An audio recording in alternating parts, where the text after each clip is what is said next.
it's not even clear that we'll need the kind of economic system that we currently have in a world where a lot of these innovation challenges and management challenges can be handled more efficiently with AI. I think we can have all kinds of dreams, but if we don't do the right thing now in the next few years, this is all, just dreams, because the negatives are likely to happen before.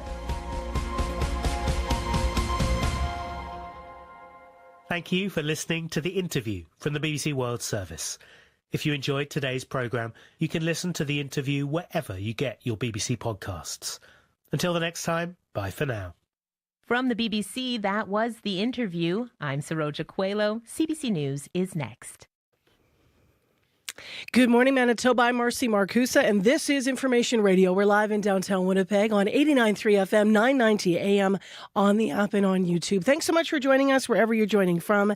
Clearing early this morning in Winnipeg. Our high today, 25 degrees. A wind will be northwest about 20 to 40. In Brandon today, mainly sunny. Good morning, Brandon. A high of 25 for you, and in Thompson, sunshine as well. Risk of an afternoon thunderstorm and a high of 21. So wherever you're joining us from, as I mentioned, thank you for being here on your Tuesday morning. It is Tuesday, June 17th. Hard to believe. Let's say good morning to the team. Good morning to Sierra Sanders, who's in directing the program. Good morning. Sierra's also going to be on the air covering the commute. Good morning to Mr. Abi Adiyemi, who's behind the controls, our senior tech who covers weather on the show. And a hello from Brad Lillies, who's giving you a wave on YouTube. Brad is our YouTube producer. You can watch us live there. Well, there is lots developing in our province this morning, so let's go to Heather Wells right now for our news headlines at 2 minutes to 6 a.m. Good morning. Well, wildfire evacuees from Tatasquiac Cree Nation are the latest to be able to head home. Last night, the chief and council lifted the evacuation order. Community members had been displaced for more than 2 weeks, finding safety in Thompson, Brandon, Winnipeg, and as far off as Niagara Falls. The Red Cross will handle travel arrangements for returning Tatasquiac members. A powwow hosted by the Winnipeg School Division yesterday was extra special. The division invited graduates from northern communities evacuated by wildfires. We'll hear about that in our next local news coming up at 6:30. All right. Thank you, Heather. You're welcome. Well, we this morning are hoping to hear from the mayor of Flin Flon. Flin Flon evacuees have not yet been green-lighted to return to their communities. So we thought we'd try to get the latest from the mayor. So we're hoping we'll reach him later. Also, we're hoping to reach one of those Tatasquiac residents who are heading home. And they were in their car last night when CBC reached them. So we'll see if we can get some more detail on those stories. In addition to those stories, this morning in the program, we're going to get the latest on the G7, the 7 summit that continues in Kananaskis, Alberta. As you likely have heard, President Donald Trump left yesterday. So we're going to hear more about the details around that. The latest about what has happened overnight between Iran and Israel also coming up on World Report. And then still ahead, we're going to talk about how a scholarship to the University of Waterloo is changing one Winnipeg teenager's life. It's all still ahead. Stay with us. Today on Commute. I'm Jill Deacon in for Tom Power. Owen Wilson has played cowboy, robber, male model. Cool story, Hansel. Thanks, Olaf. And now pro golfer. Actually, ex-pro golfer with a dark past. Court's adjourned. Because as we've come to expect from Owen Wilson, nothing's as straightforward as it seems. He's going to tell you all about his new show, Stick. Why? That's so unnecessary. Commute, this morning at 10:30 in Newfoundland. And on CBC Listen, or wherever you get your podcasts. This is World Report. Good morning. I'm Marcia Young. U.S. President Donald Trump says he left the G7 summit early to deal with the Middle East, but he is denying reports he's working on a ceasefire between Israel and Iran. He talked to reporters on Air Force One overnight. What specifically is better than a ceasefire? What are you looking for here? An end. A real end, not a ceasefire. An end. So something that would be permanent? Yeah, or giving up entirely. That's okay too. The G7 leaders have released a joint statement on the Middle East, and the Prime Minister's office says Trump did sign it before leaving. It says Iran is the principal source of instability and terror in the region. The statement also calls for a broad de-escalation of hostilities in the Middle East, including a ceasefire in Gaza. As Murray Brewster reports, Trump's departure from Alberta raises a lot of questions about what can still be accomplished at the G7 summit. Iran basically is at the negotiating table. They want to make a deal. And as soon as I leave here, we're going to be doing something, but I have to leave here. U.S. President Donald Trump, an hour before his sudden departure was made public, and he couldn't have been any more cryptic. As G7 leaders posed for the family photo, Trump was just as evasive, telling reporters, "You see what I see in the Middle East."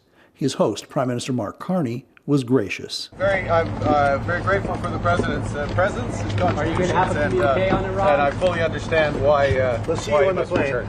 The problem. Trump was so central to the summit, whether it was dealing with the global trade war or talking about a push for a ceasefire in Ukraine, his absence creates a vacuum. Also, a number of world leaders were lining up waiting to talk with Trump. India's Narendra Modi landed just after Trump had announced he was leaving. Others are left in limbo, among them Ukrainian President Volodymyr Zelensky, who has his own war to fight, one that Trump promised last year during the U.S. election to settle within 24 hours of assuming office. Murray Brewster, CBC News, Banff, Alberta. As Murray mentioned, India's Prime Minister Narendra Modi is now in Kananaskis. He and some other world leaders were invited to join the last day of the G7. This is Modi's first trip to Canada in a decade, and the diplomatic relationship between Canada and India is fractured. South Asia correspondent Salima Shivji has more. The plane hums on the tarmac in Calgary as India's Prime Minister Narendra Modi puts his hands together in a prayer salute, with India and Canada flags waving in the wind behind him. Modi is here at a time of deep tension between the two countries after Canada accused India's government of being involved in the killing of Sikh activist Hardeep Singh Nijjar on Canadian soil. India calls the allegations absurd. India, the fifth largest economy in the world. Prime Minister Mark Carney had to defend himself after extending a G7 invite to Modi. But many, like Ajay Bisaria, India's former High Commissioner to Canada, saw it as a foregone conclusion. Any host of a G7 summit would keep India out of the room at their own peril, right? Neither country has top diplomats in the other location. They were expelled as the ties disintegrated further. Bisaria says this meeting with Modi and Carney, set to speak privately in the afternoon, would be a first step in reinstating high commissioners. But he says there's another opportunity here, with tariff threats lingering. To resume the trade conversation, which was fairly advanced, and then get a trade agreement going within the next 1 year. Modi won't be able to speak with U.S. President Donald Trump, who's already gone, a key goal thwarted for India, threatened by higher tariffs. But with other leaders, Modi will want to focus on what he calls global terrorism, after the recent military strikes between India and Pakistan led those two nuclear powers to the brink of war. Salima Shivji, CBC News, Mumbai. International aid group Médecins Sans Frontières says it is concerned the world is forgetting about Gaza as the conflict between Israel and Iran escalates. Christopher Lockyer is the Secretary General of MSF. It seems unbelievable to say, but we're very concerned about losing attention in terms of the atrocities that are happening in the Gaza Strip. This morning, dozens of injured Palestinians are being rushed to Nasser Hospital in Gaza. The hospital hallways are lined with people. Gaza health officials say Israeli tanks opened fire on a crowd of people waiting for aid in Khan Yunis. At least 50 people were killed. This man says the Israeli military let them move forward and then shells started falling. As many as 200 people were injured. Some of them are in critical condition. The Israeli military has not commented on this incident. Russia has launched hundreds of drones and missiles at Ukraine. Explosions and gunfire rock Kyiv. At least 15 people have been killed, according to Ukrainian officials. Several others were wounded after a large apartment block was hit.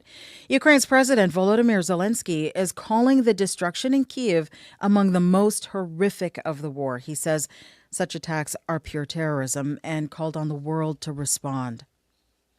A hurricane watch is in effect for southern Mexico. Tropical storm Eric is expected to churn into hurricane tomorrow. It is packing winds of about 60 kilometers per hour, and it's about 725 kilometers away from Mexico's southwest coast. Heavy rainfall and high winds are also expected to affect parts of El Salvador and Guatemala. The national body that issues Canada's cancer screening guidelines is up for a major overhaul. An external review has raised concerns the group has been giving outdated advice. That prompted the federal health minister to order an external review. Marina von Stackelberg has the details. I know what I went through, and I wouldn't wish it on anyone. Cancer survivor Carolyn Holland was 43 years old when she discovered lumps in her breasts. She needed chemotherapy and a double mastectomy. A mammogram could have caught her cancer sooner, but she'd never had one before. That's because Canada's national guidelines only recommend routine screening for women 50 years old and up. Had mine been caught earlier with mammography at 40, my treatment and outcome would have been drastically different. The recommendations come from the Task Force on Preventive Healthcare. The federal arm's-length panel issues guidelines for family doctors. It gives advice on when to send their patients for routine screenings, including for common cancers. But the panel's work was suspended and a review ordered after it continued to recommend breast cancer screening only start at age 50. That went against expert advice and emerging research that women are being diagnosed with the disease at a younger age. And those cancer screenings translate into survival. For years, advocates like family doctor Anna Wilkinson have criticized the guidelines. Most of them are over a decade old. Technology, science, medical science changes so rapidly. Wilkinson applauds the review recommendations, which call on the task force to streamline and speed up its guideline updates, ensure experts are consulted, and be more accountable and transparent. Canada's health minister has ordered the changes by next spring. Marina von Stackelberg, CBC News, Ottawa. We have an update on a GoPublic investigation into a controversial medical school test. The University of Alberta now says it will no longer use the Casper. The test is commonly used by medical schools across Canada, and as Erica Johnson reports, critics say it doesn't do what it claims. The Casper test, designed by a Canadian company, claims to assess people's soft skills like empathy and ethics and predict who'll make good doctors. Canada's biggest med schools, like U of T and UBC, don't use the Casper, along with several others. But 12 other med schools do. Starting next year, that number drops to 11. The University of Alberta's med school says it made the decision to stop using it, in part because of the limitations of the test, which didn't provide additional value to the admissions process. Researchers GoPublic spoke to, like Jennifer Cleland, with experience in situational judgment tests like the Casper, say there's no good evidence to back up the test's claims. Well, I was actually very surprised at how poor the research was. Ziggy Liu wrote the Casper when he was applying to medical schools 5 years ago. He didn't get accepted into any that required the test, but he did get into UBC and is starting his final year this fall. It is a test that prevents a lot of people from getting into medical school when they are very deserving applicants. The company behind the Casper, Acuity Insights, told GoPublic the test is backed by decades of research and that it respects the autonomy of every medical school's evolving selection process. Erica Johnson, CBC News, Vancouver. That is the latest national and international news from World Report. News anytime, cbcnews.ca. I'm Marcia Young.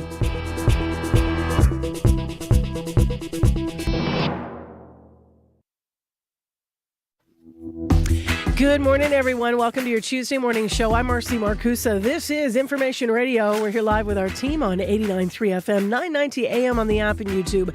It's CBC. Temperature-wise, in Winnipeg right now, we are mostly cloudy and sitting at 16 degrees. That is the warm spot in the province. The cold spot is Thompson at 6. And Abby will have a bit more on our day's forecast coming up in a moment. We don't have any watches or warnings this morning, though, which is a little bit of bright news when it comes to air quality, at least. Well, what we do have is something to be aware of that might be unexpected. Oh, dear. Some new signs in Winnipeg's Westwood neighborhood are warning residents to beware of Bambi. Coming up, we're going to hear from a conservationist who explains why a local deer has been acting aggressively toward humans in his assessment. So stay tuned, we'll have that for you. Also, new guidelines are aimed to bring more compassion to how miscarriages are handled in the healthcare system. That interview this hour. And more on Trump leaving the G7. So we have a full interview about that coming up just ahead of 7 o'clock. Right now, lots of local news headlines, lots of them to do with, a bit of good news when it comes to wildfire evacuees and other stories. Here's Heather Wells to tee us up. Good morning. Well, Chinoso Unuke says he knew he was in a fight for his life when another teen attacked him with a sword inside Neelan High School last week. The 15-year-old survived. Unuke says the suspect pulled out a sword and lunged, hitting him in the abdomen, chest, and thigh. He says he pushed the sword away and ran for the office. We're going to hear more of his story. And the Canadian Food Inspection Agency has confirmed a case of bovine tuberculosis in Manitoba. The CFIA says the infected animal was a 7-year-old cow from the Pembina Valley area. It has been slaughtered. That herd where the cow came from has been quarantined. We're going to hear more about that as well coming up in our next local news at 6:30. All right, thank you, Heather. You're welcome. So Heather updating stories there. In addition, on the wildfire updates this morning, in case you have missed this, Tatasqueyac Cree Nation residents began going home last night. And then, of course, we have the continued ongoing return of the people from Pimicikamak. And so that is going to be ongoing because, of course, there's a lot of them, right? There's some 7,000 people that are going to be heading back there, which is a big number of the 21,000 evacuees here in southern Manitoba. So later this morning, we're going to try to have some updates on that as well. We've been reaching out to also the mayor of Flin Flon because they have yet to be told when and if they can go home, folks from Flin Flon. So lots to talk about.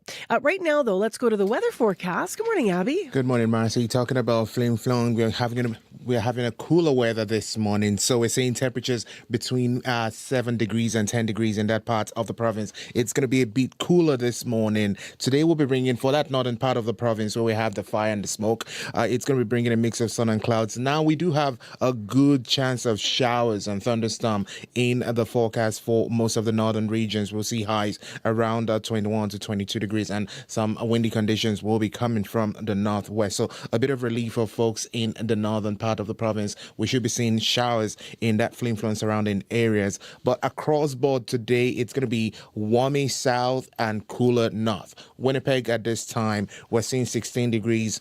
Partly cloudy conditions, the sun already peeking through. As the morning goes on, we are going to see clear conditions and plenty of sunshine. Temperatures will be warming up nice, close to about 25, 26 degrees and a bit warmer because of, if you factor in the humidity and that 26 degrees that we might get to, it will feel really warmer today. Yeah, it was sticky yesterday like that. And it continues today. All right. So I don't know what that means for people. I have a personal fan. Yep, and it's going to be similar conditions in the southern parts of the province. Temperatures will get close to 26 and it's going to be humid. All right, thanks, Abby. Thank you. Abby Adiyemi with our weather forecast.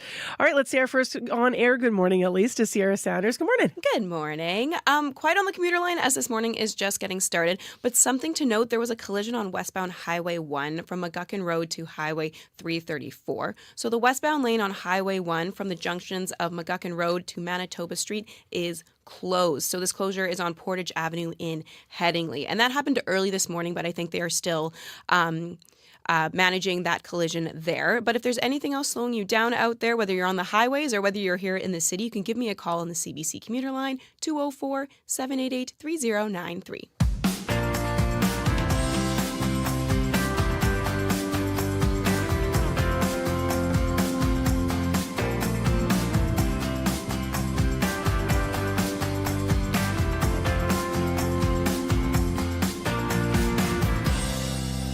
Well, let's start the show with a story about wildlife and somewhat of a reminder that wildlife are, well, wild. It's not unusual for residents of Winnipeg's Westwood neighborhood to see deer in their yards even, but recently there's been reports of the typical docile deer acting aggressively toward humans. Marlo Hebert lives in Westwood. He says he and his dog Macy had an unnerving encounter with a deer on a recent morning walk. Then all of a sudden the deer starts to get a little bit aggressive looking and begins to stomp her foot. At that moment we kind of realized, like, this probably isn't safe. We should probably try to get away from here. So we began walking up the sidewalk, and then she kept following us along these lawns and wouldn't get back. So at one point I stopped and I started to stomp my foot to see if I could give her some aggressive posture back, but she wasn't flinching on that. Now, Hebert says that he and Macy were able to get back home safely, but other neighbors have reported similar experiences. The province has even installed warning signs now in the neighborhood about the deer. Stefan Patterson Peterson is the Director of Conservation and Research at Assiniboine Park Zoo, locally here in Winnipeg. He spoke to the CBC's Faith Fundal yesterday on Up to Speed about this. Hey, Stefan, welcome. Thanks. How's it going? I'm fine. I don't know how I would react if I saw a deer give me the googly eyes and then start stomping. What do you make of what you heard from Marlowe there? Yeah, it's pretty unusual. I mean, we have a fairly big deer population in the city, and 99.9% of the time, there's never a problem. In this case, it sounds like the deer was a female, and she had a fawn, and she might have been acting more aggressive because she was defending that fawn.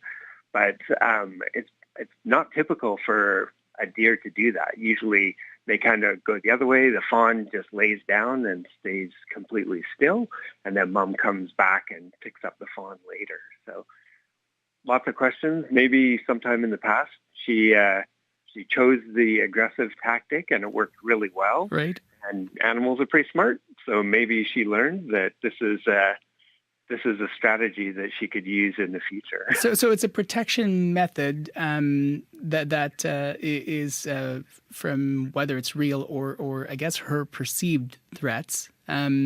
What happens when you have someone or an animal like that that perceives you as a threat? How much of a physical threat is it for the humans, and in particular for your pets? Should we be worried or scared about this? Yeah, I think people should be aware. I think there's probably a few ways that we get into this situation. So, around the time when moms have fawns, it's probably a higher risk. In the fall, when the males are full of hormones and are sparring, there's probably another time when there's risk. Right. And then if people have been feeding animals, they tend to get habituated. And so they'll be more, not aggressive, but they'll be more bold. And people who aren't aware that they're a fed animal, right? That's when they feel. And when it comes to that feeding part, I mean, how much does feeding animals impact their behavior? What does the data, the research show about just how much bolder animals are when people feed them? Yeah, as I said, they're smart animals. So if they know that and begin to associate people with food, then they'll come closer. They'll try and get that food and that treat. And that's where, if you're used to it and you're expecting that, that's fine. You can, keep yourself safe. But if you're not, then suddenly you have this animal that's looming close and in your space. So, yeah, I don't think this is the case for this situation. I think it was a fawn that was around, but people need to know that they're interacting with wildlife, and that wildlife might not perceive them the way that you perceive them. They might be looking for a different outcome right. With the interaction. Can we talk about the feeding part? What's your sense of whether that is a problem here in Manitoba or here in the Winnipeg, for example, regions? Do you hear about people showing or putting feeders up for deers, for example, or going up and actually feeding deers? Yeah, I think problem might be the wrong word, because the folks that are feeding animals don't think it's a problem. People that are, have different priorities. I have an example right. for the zoo. It's not deer, but we would have folks that would feed ground squirrels, and then you'd get someone coming in with their stroller, and a ground squirrel would get right in with their baby to try and look for food. No kidding. And so they were very alarmed. So that's kind of the broader context. Don't call. I was going to say don't call. I called them deers, but they are deer. Deer is the plural. So let's get back then to this case that we're talking about here. So let's for a minute accept that in this case it was a mama deer worried about its fawn. What do you do if you encounter a deer that's acting aggressively and you think that it's because of that? Yeah. So it's keep your head out and be aware of your situations, and so that you can see deer before you get that close.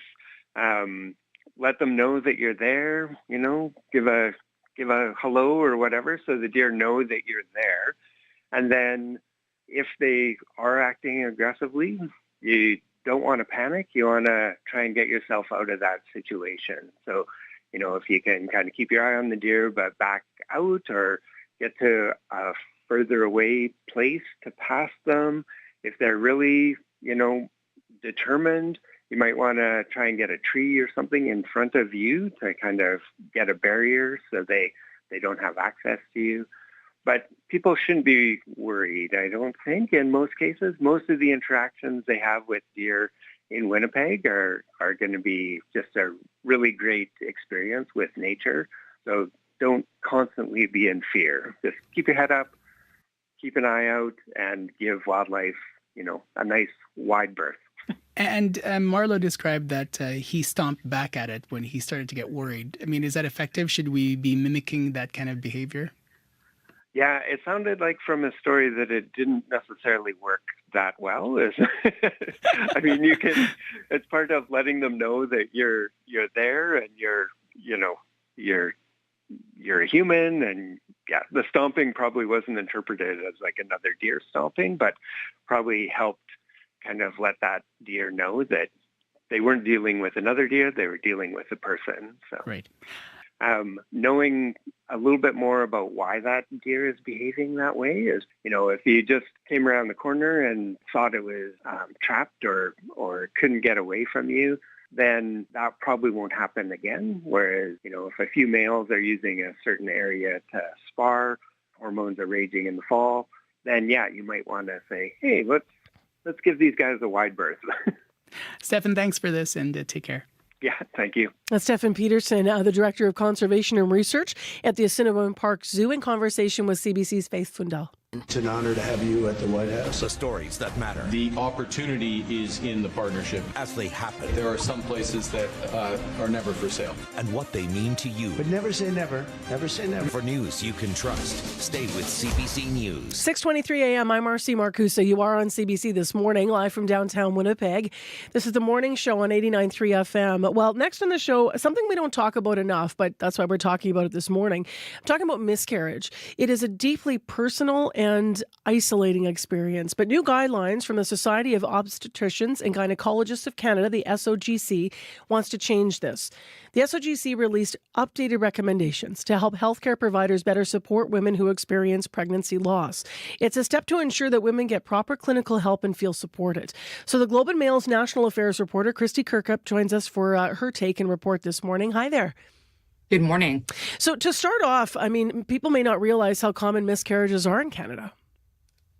For sure. And miscarriages are quite common in Canada. We know through Statistics Canada that about 15 to 25% of all pregnancies result in miscarriage. And so this means, Marcy, that tens of thousands of women and gender diverse people all over Canada are experiencing miscarriage every single year. So about 1 in 5. And of course, often people feel like they are isolated and alone. But the data indicates, of course, that this is absolutely not the case.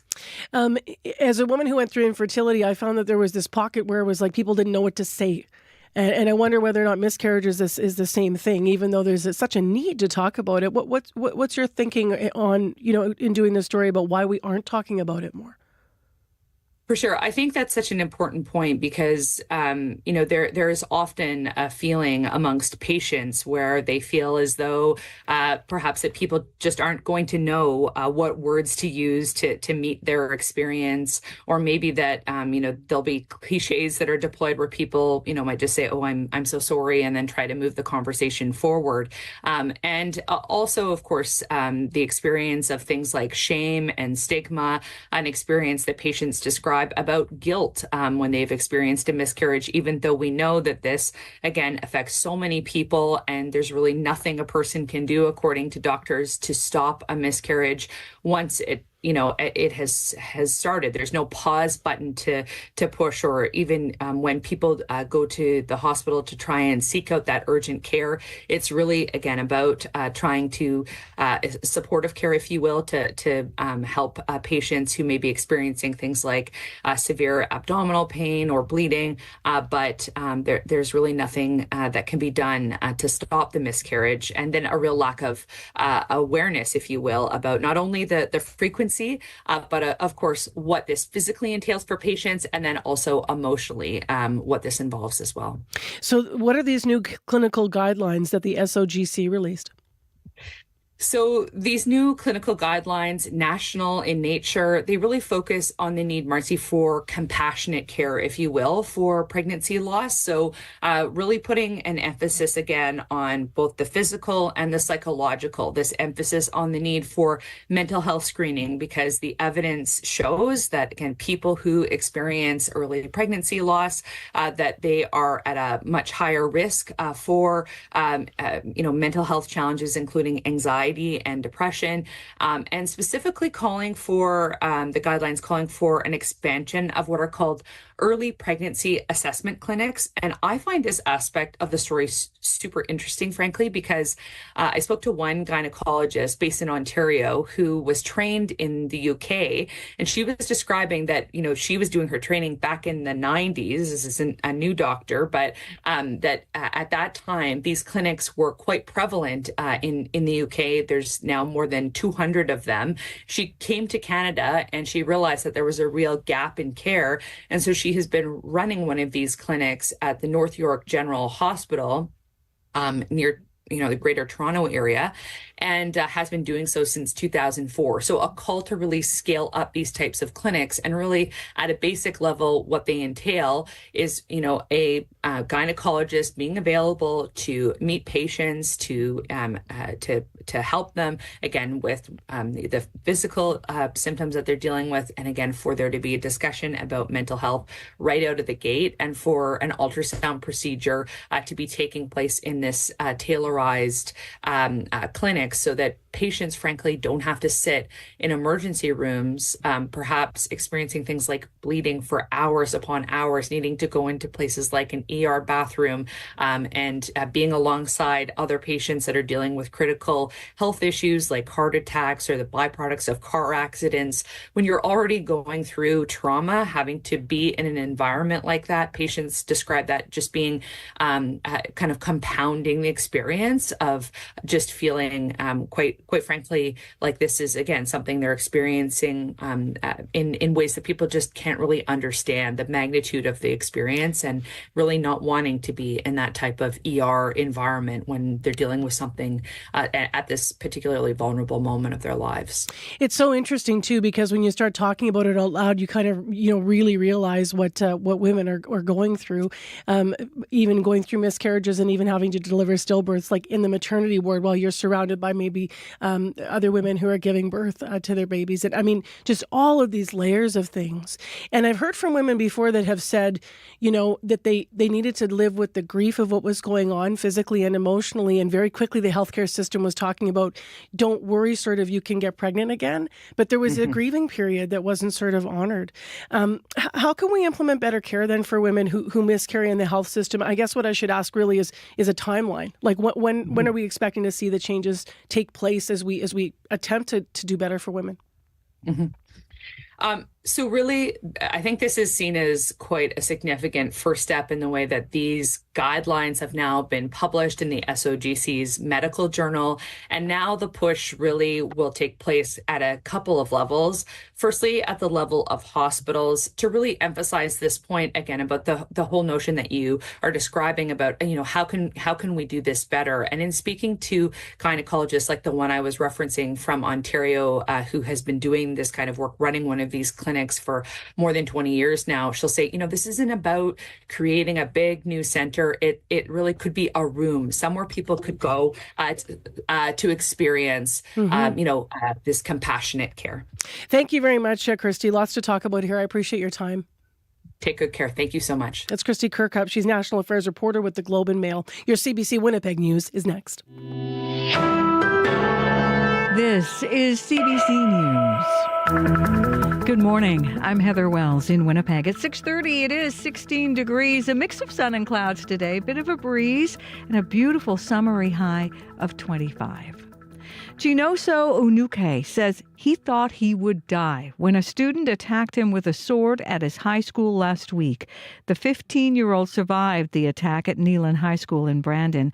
Unuke says 7 of his fingers were almost severed as he fought off the assailant.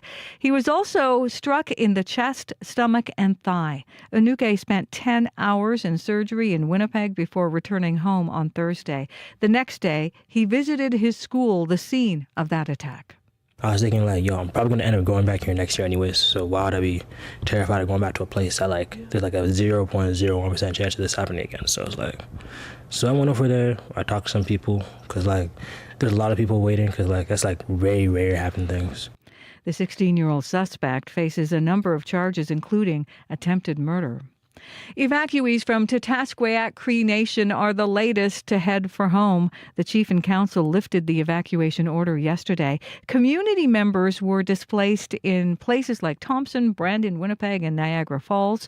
Melanie Spence had been staying in Thompson since the First Nation declared a state of emergency May 29th, and she plans to head for home today. I was cheering. I was so happy. People were crying. They were posting that they're crying. They get to go home and reunite with their families, their children, their parents. Council says the wildfire that forced the evacuations more than 2 weeks ago has been contained. The Red Cross will handle travel arrangements for returning to Tatasqueyak members. Celebrating Indigenous high school grads.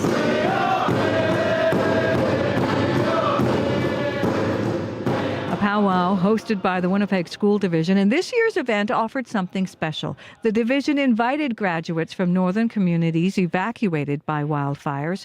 Trenton Barassa is graduating from Tech Voc. He's excited to share this moment alongside grad evacuees. Proud of all those students, honestly. Up north too with all those wildfires. That's a serious situation, I couldn't imagine just being up there and then having to graduate there too and then miss this kind of stuff. It sucks. It's very unfortunate, and I just pray for those families and those communities. Some evacuees are receiving good news this week as those communities start lifting the evacuation orders. Manitoba wildfire officials say they are constantly reviewing restrictions on the use of parks and wilderness areas. A blanket ban on backcountry travel remains for now.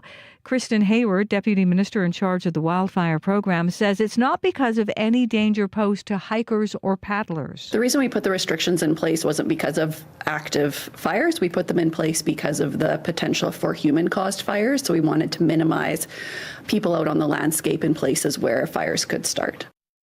There is no ban on backcountry travel in Roning Mountain National Park. It is under federal jurisdiction and is not subject to provincial restrictions. Well, the final day of the G7 summit in Alberta will go ahead without Donald Trump at the table. The U.S. president has left early and now is back in Washington. Well, I have to be back. Very important. You probably see what I see, and I have to be back. There are reports Trump left the summit to help negotiate a ceasefire between Israel and Iran. However, he told reporters he's in no mood to negotiate with Iran. We're looking for better than a ceasefire. That's Trump on Air Force One saying he wants something better than a ceasefire. He says he wants Iran to stop exchanging missile and drone attacks with Israel. There's no indication from either side that's going to happen. You can hear the latest national and international news coming up on World Report at 7.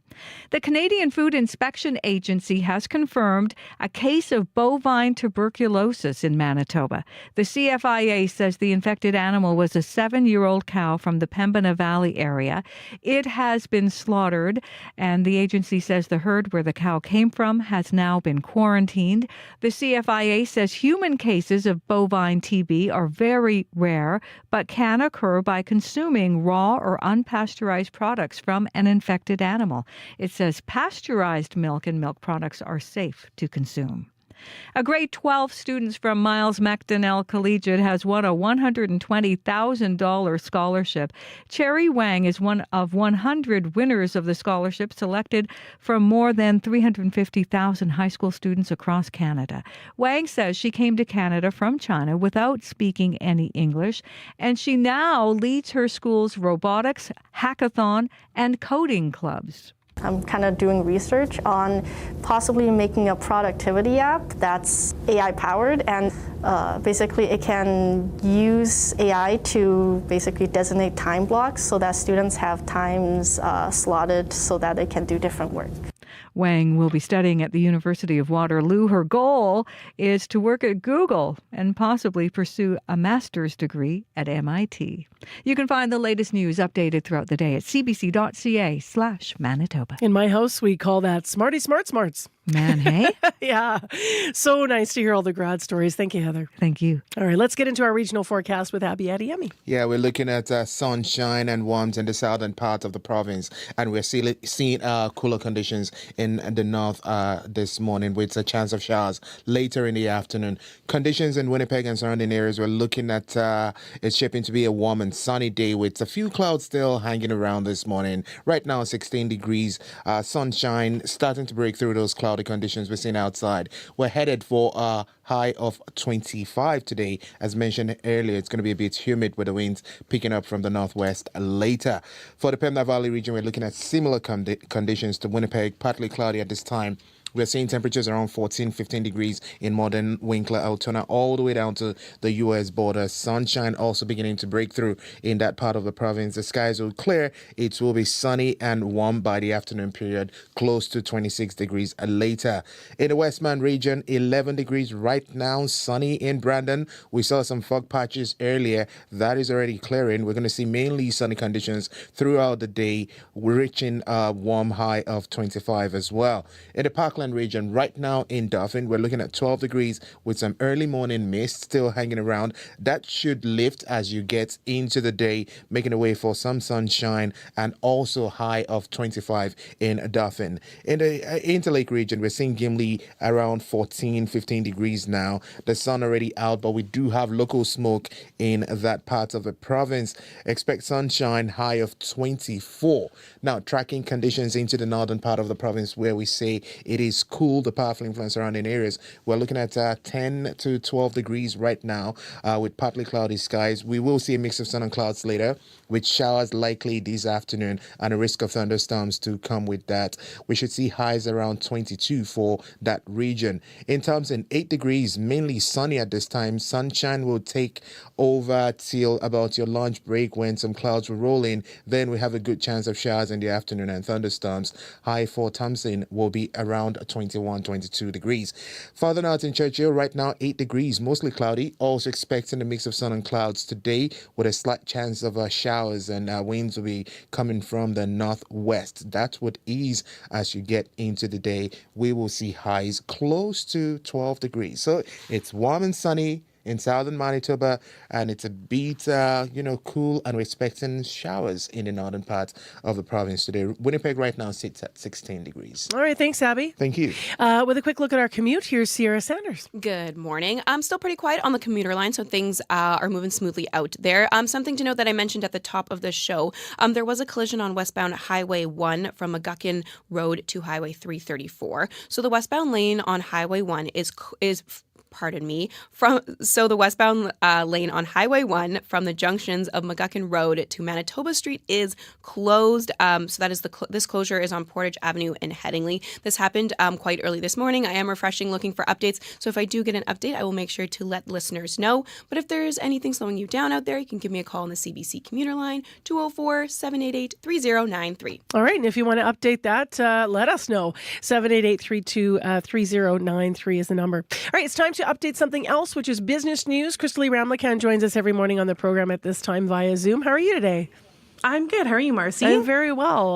Let's talk about the G7 and Prime Minister Mark Carney and President Donald Trump. They have met there, and that's before Donald Trump left. What's the latest when it comes to the trade discussions, though? Well, Trump says he thinks a trade deal with Canada is achievable, even if he and Carney have different concepts of what that deal might look like. So the pair met privately after weeks of exchanging phone calls and text messages in an ongoing attempt to resolve the economic conflict triggered by Trump's tariffs. The Prime Minister's office says the leaders talked about trade and agreed to pursue negotiations toward a deal within the next 30 days. Now, Intergovernmental Affairs Minister Dominic LeBlanc and Canada's ambassador to the U.S. say talks with their American counterparts have accelerated in recent weeks. And LeBlanc says both countries have agreed to keep the details of those talks private and to reconvene before the end of the week. And the leaders also had a working session focused on the global economic outlook at the summit. To another story, you have news about a company that has won a U.S. defense contract. Which one? So this is ChatGPT maker OpenAI. Not usually a name we hear when we, think of or hear about defense contracts in the U.S., but it has been awarded a $200 million contract to provide the U.S. Defense Department with artificial intelligence tools. The Pentagon says the company will develop prototype frontier AI capabilities to address critical national security challenges in both warfighting and enterprise domains. And in April, the White House released new guidance directing federal agencies to ensure the government and the public benefit from what it calls a competitive American AI marketplace. So OpenAI says the contract represents the first arrangement in a new initiative named OpenAI for Government. So OpenAI for Government is supposed to give U.S. government bodies access to custom AI models for national security. And OpenAI says the contract will help the Defense Department identify how AI can transform its administrative operations, from improving how service members and their families get health care to streamlining how they look at data to supporting proactive cyber defense. And OpenAI is working to build additional computing power in the U.S. In January, CEO Sam Altman appeared alongside Trump at the White House to announce a $500 billion project to build AI infrastructure in the U.S. And still with news about Trump, his family's launching a mobile phone service now? Yes. So Trump Mobile plans to offer cell service in a licensing deal by the summer, along with gold phones, which I guess is pretty on brand for the Trump brand. It's just the latest in a string of new ventures, despite mounting ethical concerns that the president is profiting off his position and could distort public policy for his personal gain. So the Trump organization says the phones will be built in the U.S., and the announcement comes as a mandatory financial disclosure report just filed with the government shows the president has moved fast in the last year to profit off of his celebrity. So he has taken in millions from selling Save America coffee table books, along with watches, sneakers, and fragrances. So Trump has ventured into the telecommunication industry before, giving speeches and promoting a multi-level marketing company called ACN that was eventually sued for fraud and misleading customers. What are the numbers telling us this morning, the markets? In Europe, stocks are lower as Middle East conflict weighs on sentiment. Germany, the UK, and France are all down. In Asia, markets are mixed. Japan is up. Shanghai and Hong Kong are both down. Oil is up $1.34 to $73.11 U.S. per barrel. Gold is up $11.06 to $3,394.32 U.S. per ounce. And the dollar is up 0.02 of a cent to 73.7 cents U.S. All right, thanks a lot, Crystalie. Okay, thanks, Marcy. Crystalie Ramlicam with our business news on CBC.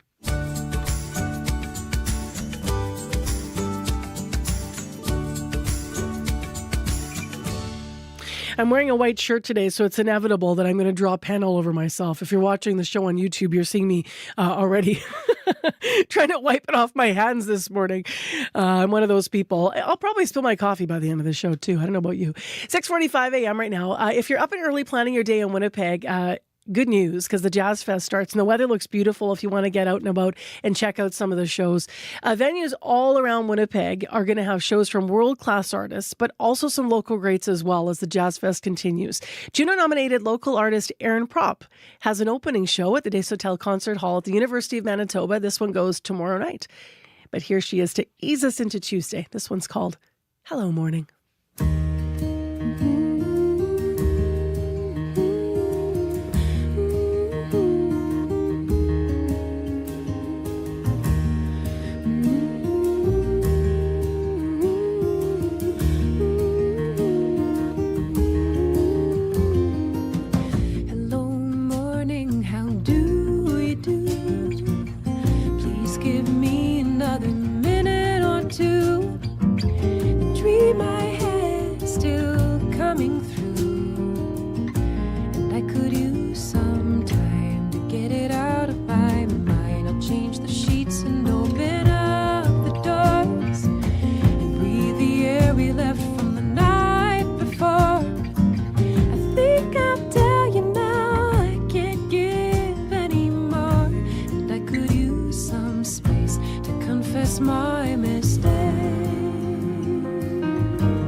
Y'all ready for Jazzfest? Starts today, and we've been listening to Juno-nominated local artist Aaron Propp. Her opening show is tomorrow night at Desautels Concert Hall at the U of M. The tune's called Hello Morning. I like that. Maybe that should be the new theme for our show. Other things to mention about the Jazzfest. On Saturday, Jimmy Harrod and pianist George Colligan, who's a former University of Manitoba jazz studies piano professor, with Jovel Balani is opening. Pardon me, I just lost where that note was. Jovel Balani opening, yes, Saturday. And then we also have closing out the show, of course, legend Richard Bono, who's going to be in town bringing his unparalleled virtuosity on the bass guitar and soulful vocals. So stay tuned. That's all coming up on Jazzfest. I should say check it out. That's all coming up on Jazzfest, but it does officially kick off today in Winnipeg. Breaking news happens anywhere, anytime. Police have warned the protesters repeatedly, get back. CBC News brings the story to you as it happens.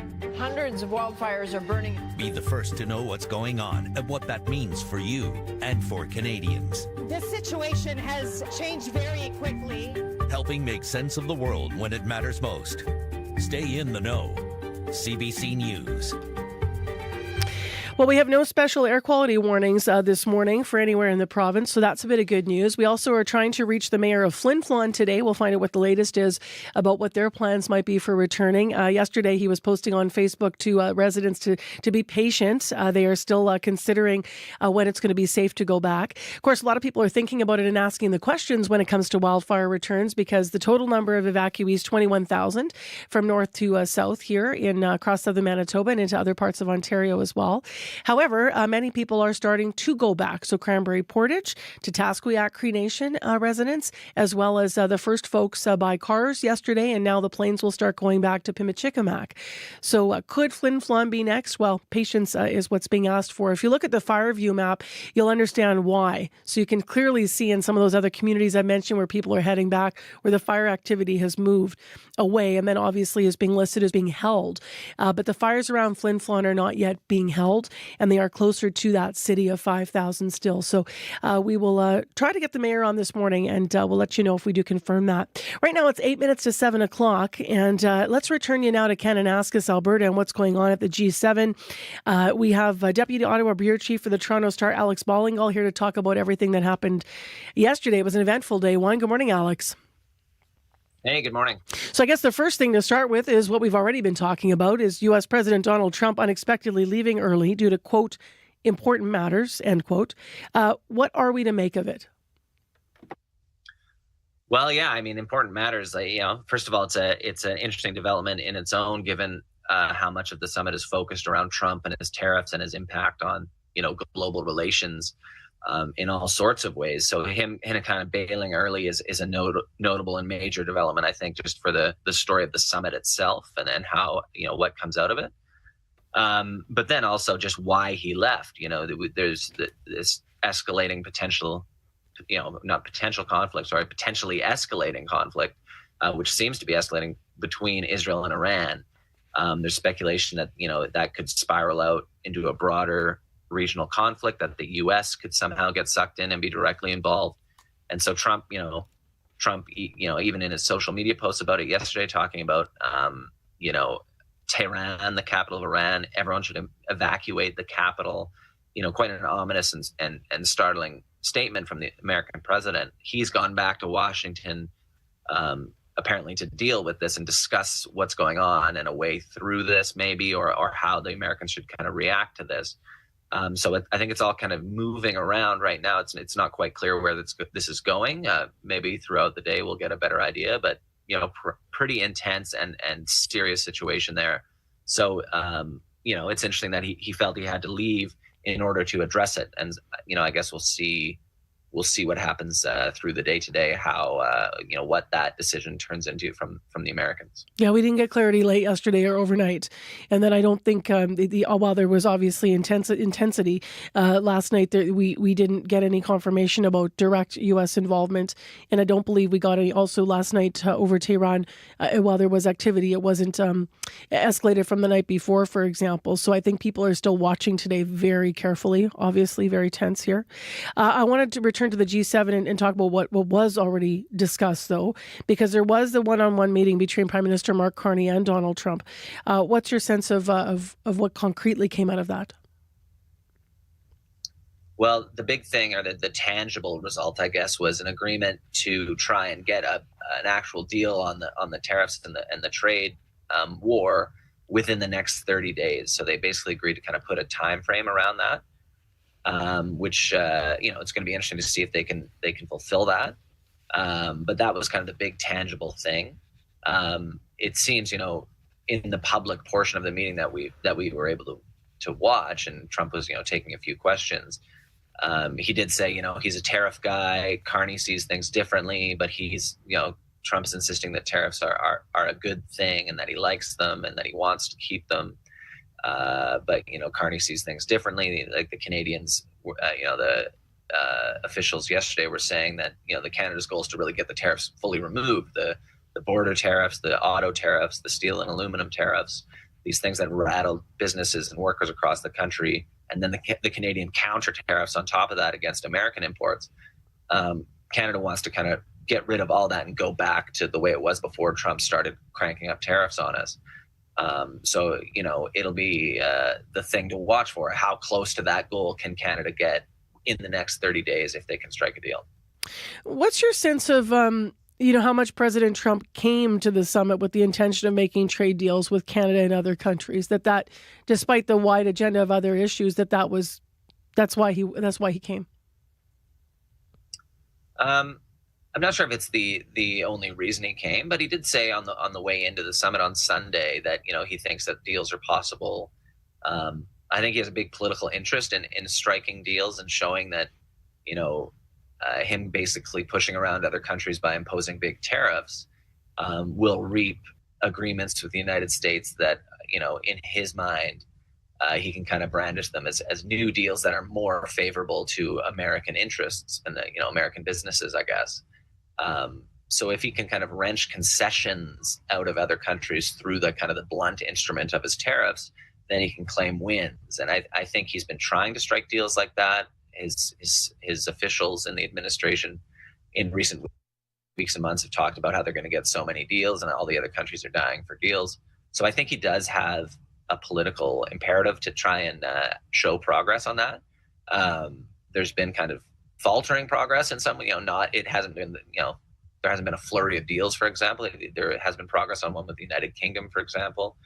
But, it hasn't been flying through the system with deal like some of his officials had suggested. So I think there is kind of political pressure on him himself or a political interest in getting more deals done. So I do think that was part of the reason why he came and to have those discussions with other countries for sure. All right, we'll leave it there this morning, Alex. Thank you. Thank you. That's Alex Ballingall. He's the Deputy Ottawa Bureau Chief for the Toronto Star.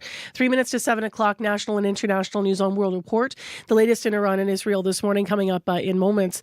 Right now to local news headlines with Heather Wells. Good morning. Well, Chinoso Unuke thought he would die when a student attacked him with a sword at his Brandon High School last week. The 15-year-old says 7 of his fingers were almost severed as he fought off the attacker. He was also hit in the chest, stomach, and thigh. We're going to hear his survival story coming up. And a powwow hosted by the Winnipeg School Division yesterday was extra special. The division invited graduates from northern communities evacuated by wildfires. Those stories and more in our next local news coming up at 7:30. We also are going to hear from Chinoso Onukwe in the next hour of the program. So the full feature interview coming up here on Information Radio. Also in the next hour of the show, we're still attempting to reach the mayor of Flin Flon to get the latest on the wildfires and any plans for a return for the 5,000 people out of that city still. Plus, it is grad season, how a scholarship to the University of Waterloo is changing one Winnipeg teenager's life. And it's also garden season. So we're going to get some ideas on tips on how to help keep gardens thriving all throughout the summertime. And that's with our community reporter, Shanley Vidal. So stay tuned. It's all still ahead on Information Radio. I'm Marcy Marcusa. You are on CBC 89.3 FM, 990 AM on the app and YouTube. Let's dip into weather and traffic here. Starting with traffic, so Highway 1 westbound, pretty much Portage Avenue at Headingley. Right through there, there is a collision that's being managed in the westbound curb lane, we understand. If there's a problem that's been cleared, Maria called actually just now with an update on this, so let me see what she said here. On that collision in Headingley, emergency crews are on scene, but still it's an issue. Traffic's moving smoothly, however, around everything that's going on there, and that's as much information as we have. Thank you very much, Maria, for calling the traffic line. The number she used is 788-3093. In the weather forecast, mostly cloudy in Winnipeg. Right now it's 16 degrees. Clearing this morning, though, and our high is going to be a nice 25 degrees. Winds will be northwest 20 to 40. So pretty straight ahead day, although humidex is going to be 27, so just a little bit sticky. Stay with us. 1 minute to 7 o'clock and World Report is next.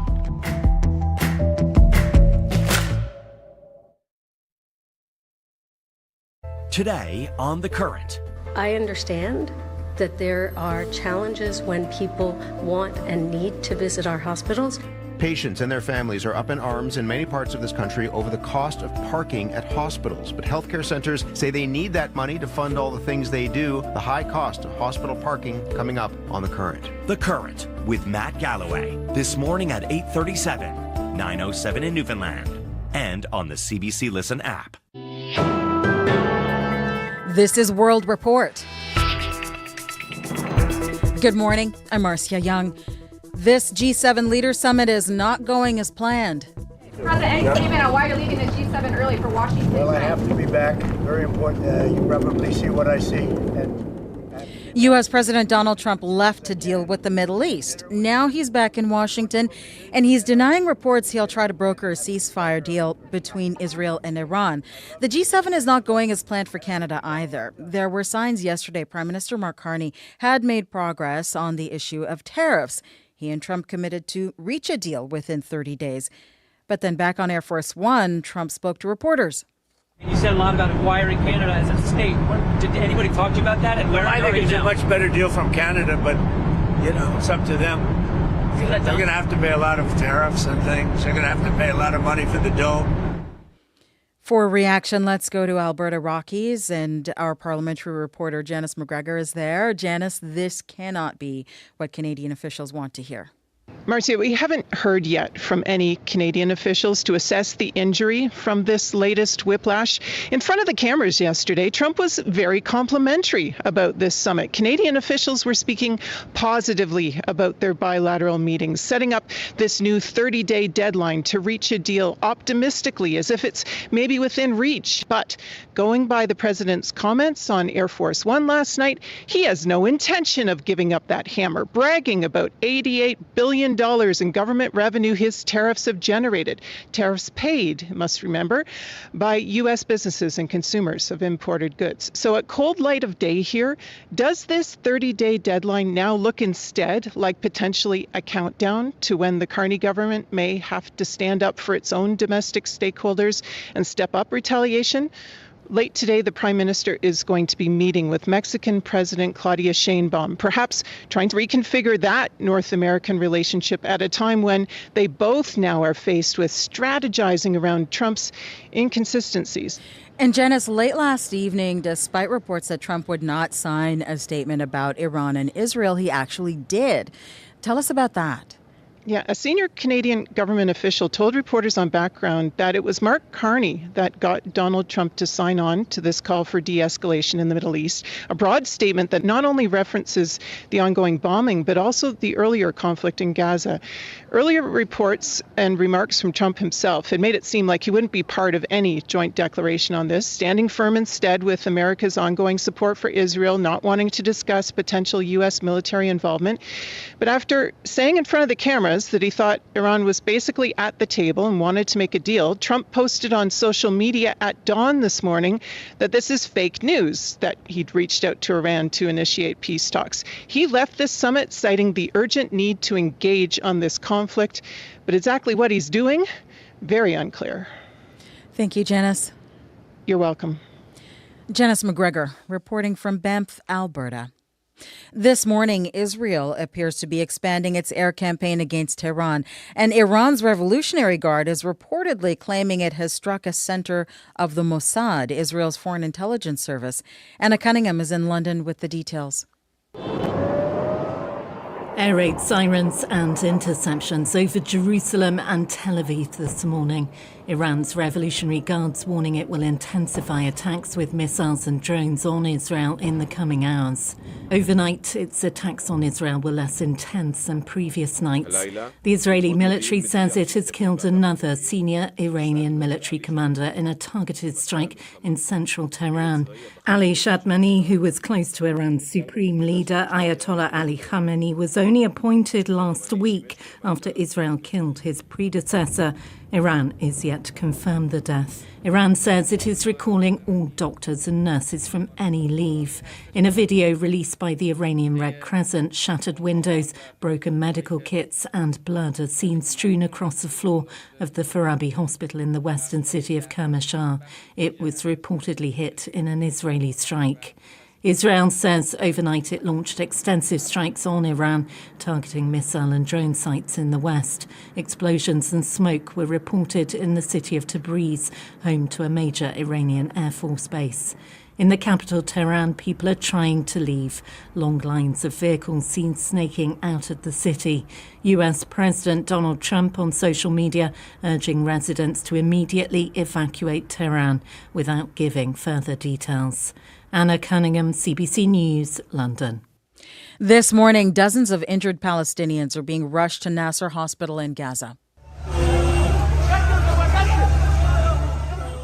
The hospital hallways are lined with people. Gaza health officials say Israeli tanks opened fire on a crowd of people waiting for aid in Khan Yunis. At least 50 people were killed. This man says the Israeli military let them move forward and then shells started falling. As many as 200 people were injured. Some of them are in critical condition. The Israeli military has not commented on this incident.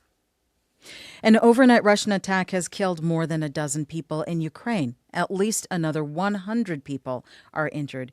Kyiv was the center of the barrage. Ukrainian President Volodymyr Zelensky describes the attack on the capital as one of the most terrifying since the beginning of the war. And it comes on the same day Zelensky is expected to meet with G7 leaders in Kananaskis. The CBC's Briar Stewart has more. Hour after hour, Russian drones kept coming, and in Kyiv, gunfire rang out in an attempt to shoot them down. Russia launched 440 drones and attacks across the country and 32 missiles. One of them slammed into a 9-story apartment building where rescuers are still picking through the pile of ash-gray rubble. 57-year-old Victoria Vovchenko lives across the street. They were elderly and children who were wounded, she said. We're innocent civilians. What do they want from us? It's beyond me.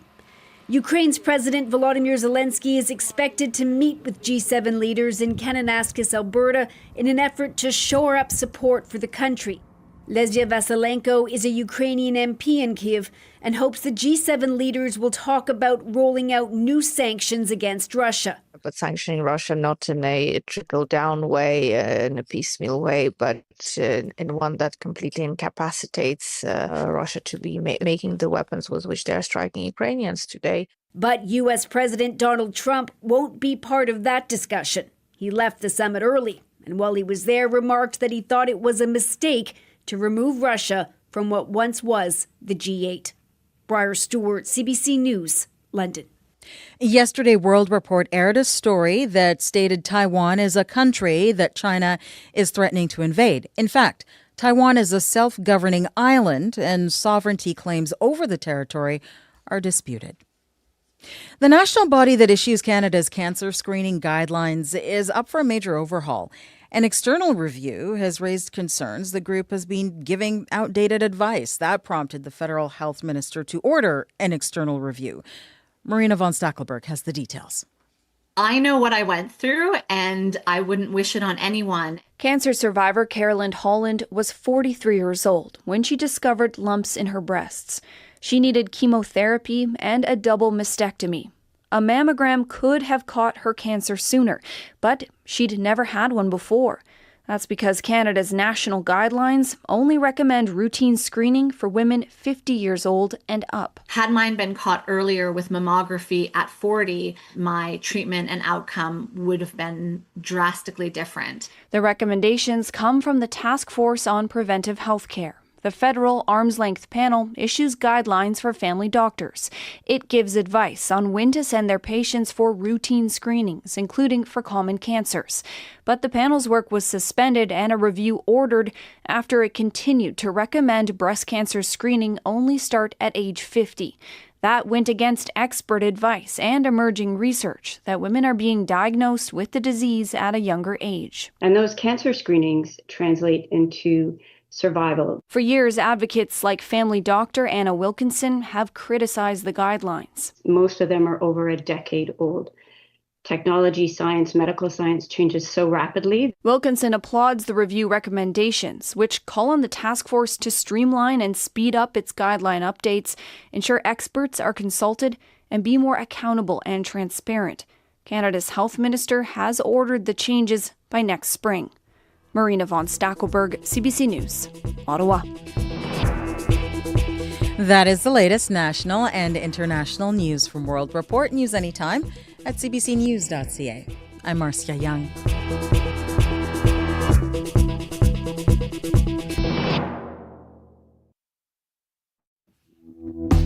Good morning, Manitoba. I'm Marcy Marcusa. This is Information Radio. We're live on CBC in downtown Winnipeg on 89.3 FM, 990 AM on the app and YouTube. And we're going to have quite a nice summery feeling day. Well, people are anxious to return to their homes, of course. For weeks, we have had tens of thousands of people here in southern Manitoba that are displaced from their home communities. But the mayor of Flin Flon is still asking for patience for the people who live in his city of 5,000. He's not quite ready. It's not time yet to lift the evacuation order. We're going to talk with him live on CBC in moments. Also, this hour on the program, last week, people across the province were shocked and horrified to learn the news that a 15-year-old Brandon High School student had been attacked by machete by another student while in school. Still ahead, we're going to hear from the victim. He'll share moments that led up to the attack and also what he wants people to know about it and why he returned to the school pretty quickly afterward. So we're going to hear about that in a feature interview that is with Chelsea Kemp. So stay tuned. That's just before 8 o'clock. Right now, for other developing headlines at 11 minutes past 7, here now is Heather Wells. Good morning. Well, wildfire evacuees from Tatasqueat Cree Nation can now head home. Tatasqueat becomes just the latest evacuated community to lift those evacuation orders. Community members were displaced for more than 2 weeks. The Red Cross now is handling travel arrangements for returning Tatasqueat members. A grade 12 student from Miles MacDonnell Collegiate in Winnipeg has won a $120,000 scholarship.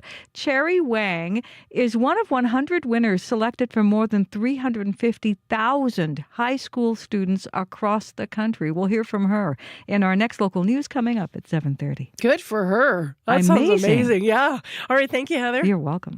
Let's get to the weather forecast now. As I mentioned, nice day, Abby. Yeah, it is a nice one. Looking stretching from a warm, sunny south to cooler temperatures still in the northern part of the province this morning. Conditions in Winnipeg and surrounding areas stretching the Red River Valley region. We're seeing 17 degrees, 16 degrees in most areas at this time. Those partly cloudy conditions clearing already. We can see the sun making its breakthrough. Now, as we get into the mornings, those cloudy conditions will clear and plenty of sunshine in the forecast. Temperatures will warm up nicely to a high of 25.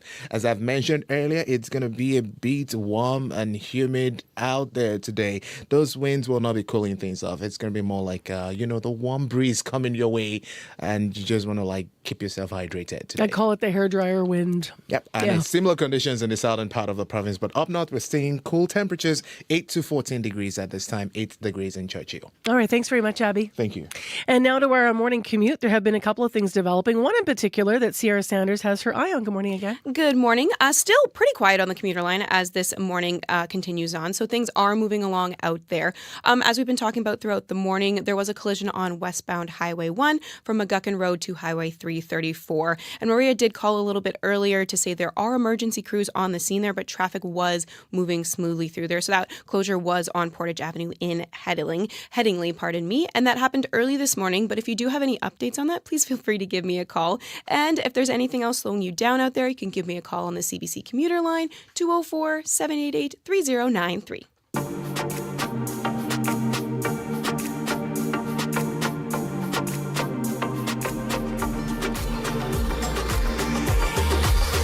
Well, count the days now. It's been 3 weeks since Flin Flon residents were home. The city of 5,000 has been evacuated since May 27th. And although residents are counting down the days, as I mentioned, until they can return, Mayor George Fontaine says, be patient. It's going to take some time. Meantime, residents from some nearby communities like Cranberry Portage and other communities in Manitoba, Snow Lake, Pimicikamak, and as Heather just mentioned, Tatasqueat Cree Nation, have already been given the green light to return. But Mayor Fontaine says there are different factors to consider for his city. And I appreciate the fact that he's been able to join us live now on CBC. Good morning to you. Good morning. So your main message has been be patient. Can you outline why and what is specifically, needed in Flin Flon to settle down before people can return? There's more than one thing needed. Of course, the first thing needed is absolute safety, because we can't bring people back in and be wondering about whether we can still take care of them right now.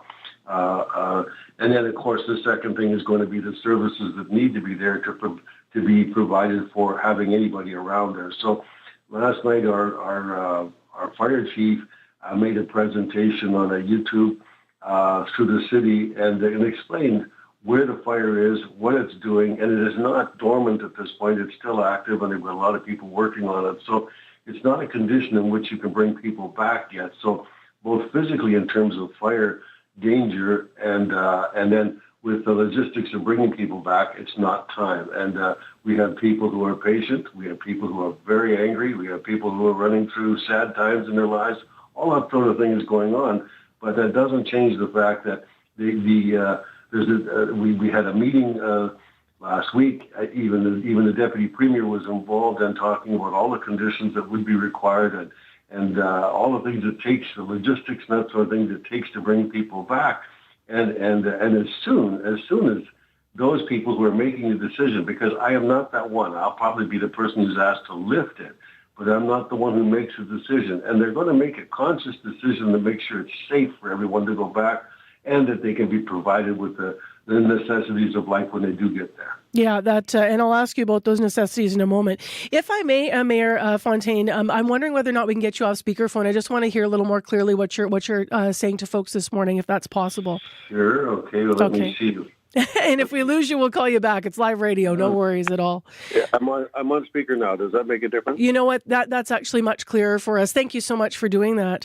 So you were talking about, obviously those decision makers are going to be watching what's happening with the fires. So we do understand that this week around 350 hotspots, just to reiterate here, were found just south of Flin Flon. How close is the fire now to your community? Sometimes you look at the map and it looks quite close still. It still says, not held. But are you still in a situation where you're worrying about how winds are shifting, or tell us how tenuous the situation is right now? Well, according to the fire chief, like you see the picture, the community of Channing, which is a part of our city, is very close. It's within hundreds of meters of where the fire was stopped, if I understand it correctly.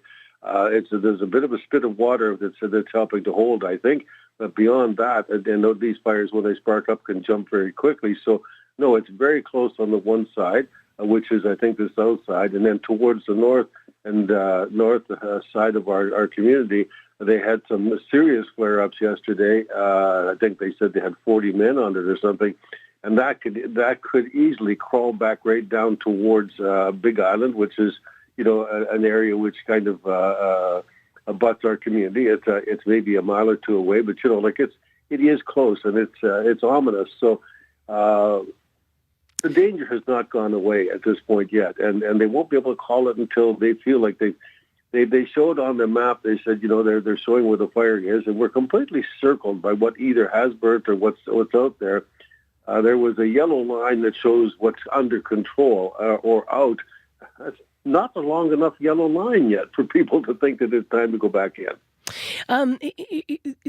So asking for patience. I know that one of the things that you were also talking about is that that once you do make the call, once officials say you can make the call to bring people back home to Flin Flon, you have 5,000 people, to coordinate. Do you know where everyone is, and how long might even that process even take? Do you have a sense of that once you are able to safely make the call? We certainly were working on that as best we could, but no, I do not have a clear picture of who is where. I've been contacted by lots of people, but they're running from all over. One of our counselors is in Edmonton, so we have people as far as out as in Alberta. We have lots of people in Saskatchewan, that went to I spoke to somebody in Saskatoon yesterday, and their families are all holed up there with friends, all over. So right down to Steinbach, where I have some close friends. They're all over the place, but I don't know that there's an accurate judgment. There's probably a closer contact with the number of people who were brought down on buses because they were their paperwork was being taken care of a little more carefully. We had time to do that. So I think there's a better idea where some of those are. But generally speaking, our residents are just all over the place, campgrounds, you name it. I'm hearing all kinds of stories. Yeah. So in terms of what is safe in Flin Flon, still this morning, no structures have been damaged or burned, I understand. Can you confirm that? And also talk about how miraculous that is.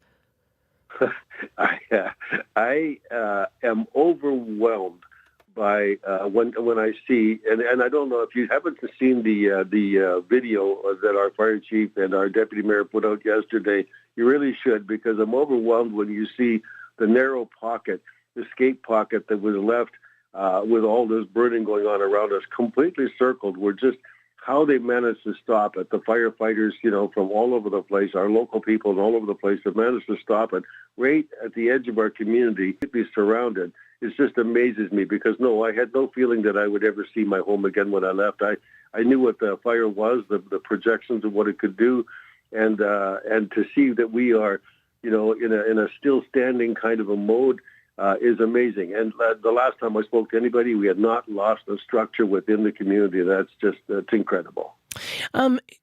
I won't ask you for a timeline because you already said it's dangerous to put any timeline on it, and you're waiting to see, to the fire, as you mentioned, to the east. You said, correct?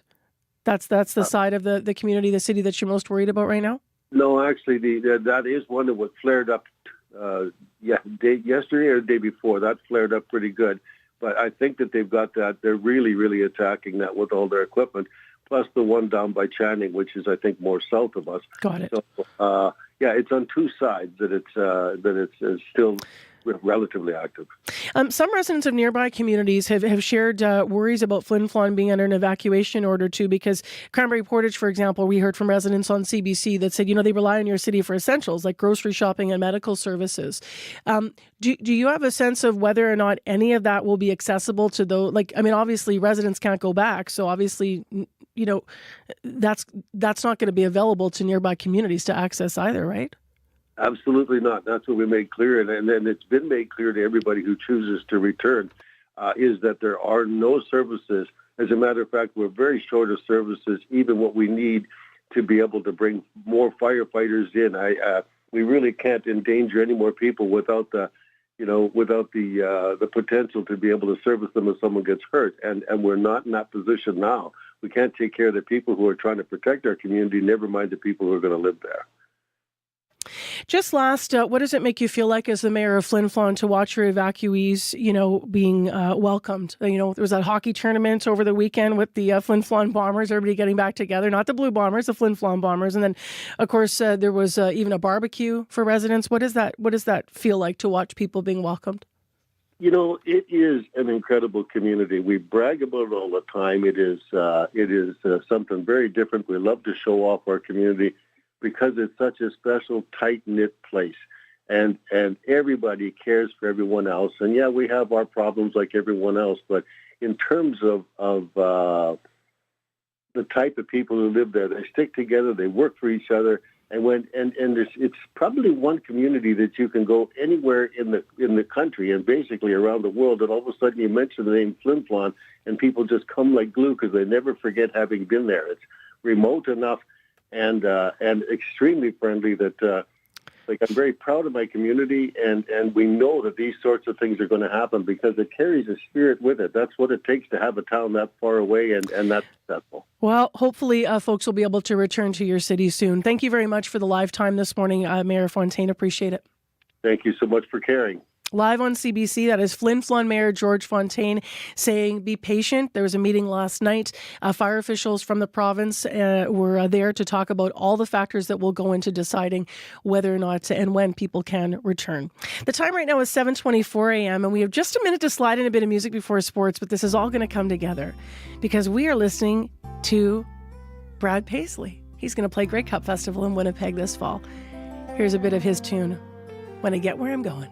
When I get where I'm going, on the far side of the sky,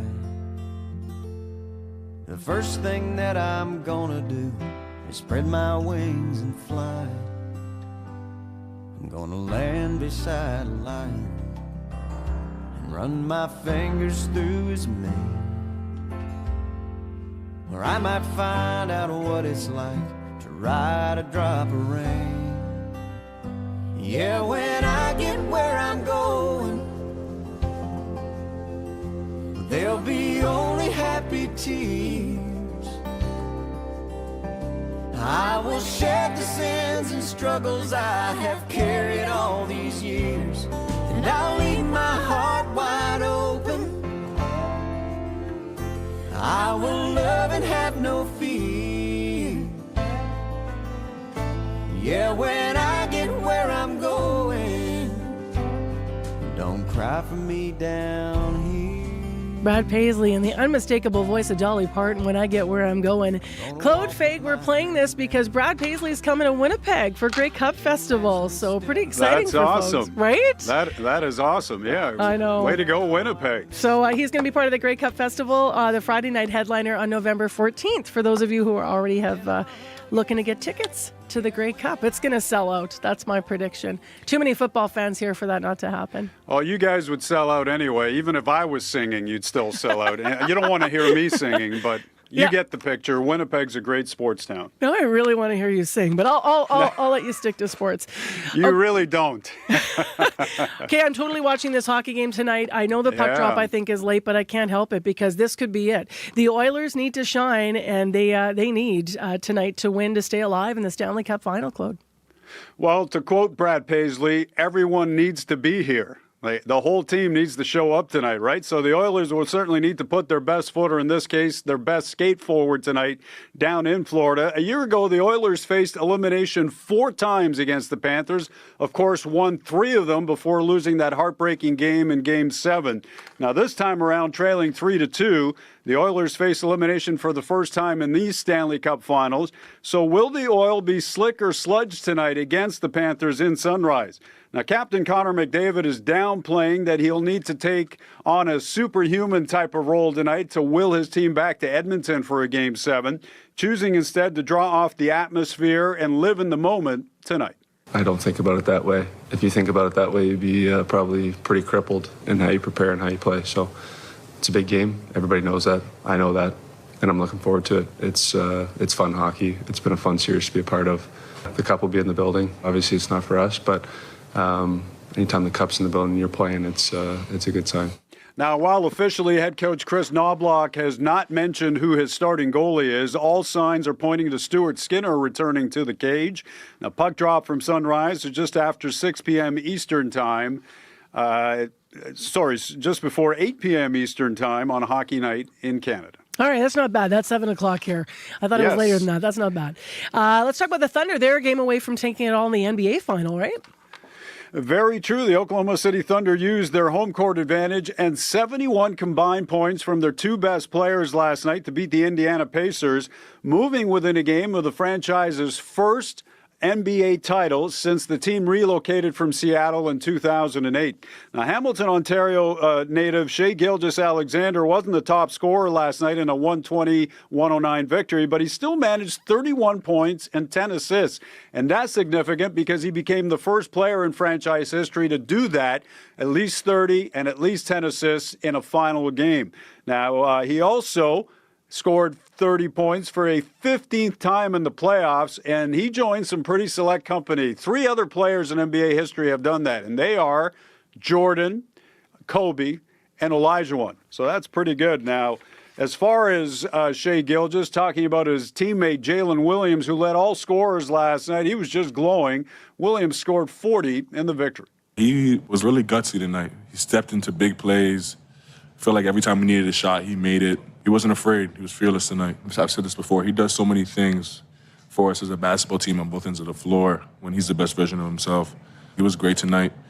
Makes the world of a difference when he's that good for sure. Not only for myself, but for the rest of the guys.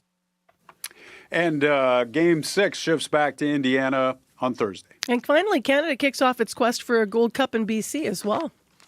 That's right. Canada will face Honduras tonight. Of course, 25 years ago, they stunned the CONCACAF world, winning it all, beating Colombia 2-0. Now, despite missing their best player, Alphonso Davies, who's injured, and a couple of other notables due to team obligations, the Canadian side still feels that they can put their best foot forward tonight when they face Honduras in the opener at BC Place. Here's head coach Jesse Marsh.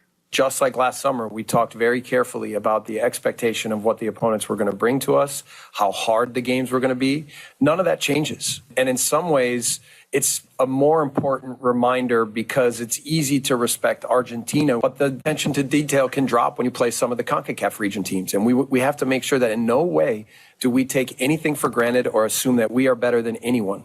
And match time is around 8:30 local time. All right, Claude, thank you. Thank you. Have a great day. Thanks, you too. That's Claude Fay with CBC Sports. Your news is next. This is CBC News. Good morning. I'm Heather Wells in Winnipeg. At 7:30, it's 17 degrees. Mix of sun and clouds today. It's going to be beautiful. The high 25 with just a bit of a northwest breeze. Chinoso Onuke says he was in a fight for his life when another teen attacked him with a sword inside Brandon's Neelan High School. The 15-year-old survived that attack last Tuesday. Onuke says he first thought the suspect was just wearing a costume that reminded him of a witch doctor. But then, he says, the suspect pulled out a sword and lunged, hitting him in the abdomen, the chest, and his thigh. When he was trying to kill me with the last one, he was going straight here. I kind of grab it with both hands like that, and he kind of tries to pull it away. I don't release it after he pulls it for the first time. So I pulls it, I kind of shift forward a little bit, then I push it away, and I run away. I run straight to the office, because I'm like, if I don't get to the office right now, I'm cooked. Onuke spent 10 hours in surgery in Winnipeg. He now is recovering at home. He says 7 of his fingers were nearly severed. The 16-year-old suspect faces several charges, including attempted murder. Evacuees from Tatasqueyak Cree Nation started heading home last night. The chief and council lifted the evacuation order yesterday. Community members had been displaced to other places like Thompson, Brandon, Winnipeg, even Niagara Falls. Melanie Spence had been staying in Thompson since the First Nation declared a state of emergency on May 29th. She plans to drive home today. I was cheering. I was so happy. People were crying. They were posting that they're crying. They get to go home and reunite with their families, their children, their parents. Council says the wildfire that forced the evacuations more than 2 weeks ago has now been contained. The Red Cross will handle travel arrangements for returning to Tatasqueyak community members. Well, it was a special high school graduation.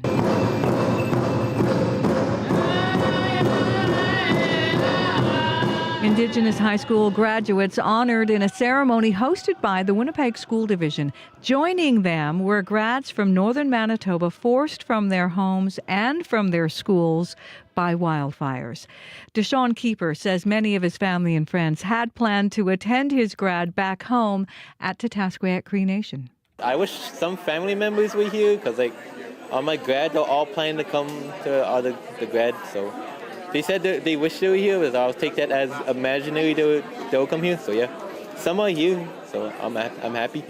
Keeper says his mother was in the audience, but many of his loved ones were in other places like Niagara Falls. He hopes Tatasqueyak grads can celebrate together once everyone's back home. Now, the rest of the school year for students in Flin Flon has been canceled. The superintendent of the Flin Flon School Division made that announcement through social media. It says because of the ongoing evacuation and continued uncertainty surrounding accessibility to school facilities, the division will remain closed for the rest of the school year.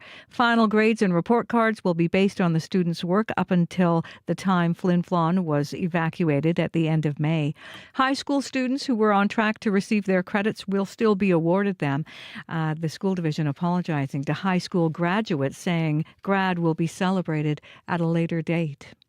It is the final day of the G7 summit, and the day's proceedings will go ahead without Donald Trump, the U.S. president, back in Washington, having left Kananaskis early and in the process catching most at the summit off guard, saying he had to focus on the Iran-Israel conflict. Iran basically is at the negotiating table. They want to make a deal. And as soon as I leave here, we're going to be doing something, but I have to leave here. So the summit goes on without the U.S. president. On the agenda for Prime Minister Mark Carney, along with the scheduled discussions, meetings on the sidelines with Narendra Modi of India and Ukrainian President Volodymyr Zelensky. You can hear the latest national and international news coming up on World Report at 8. The Canadian Food Inspection Agency has confirmed a case of bovine tuberculosis in Manitoba. The CFIA says the infected animal was a 7-year-old cow from the Pembina Valley area.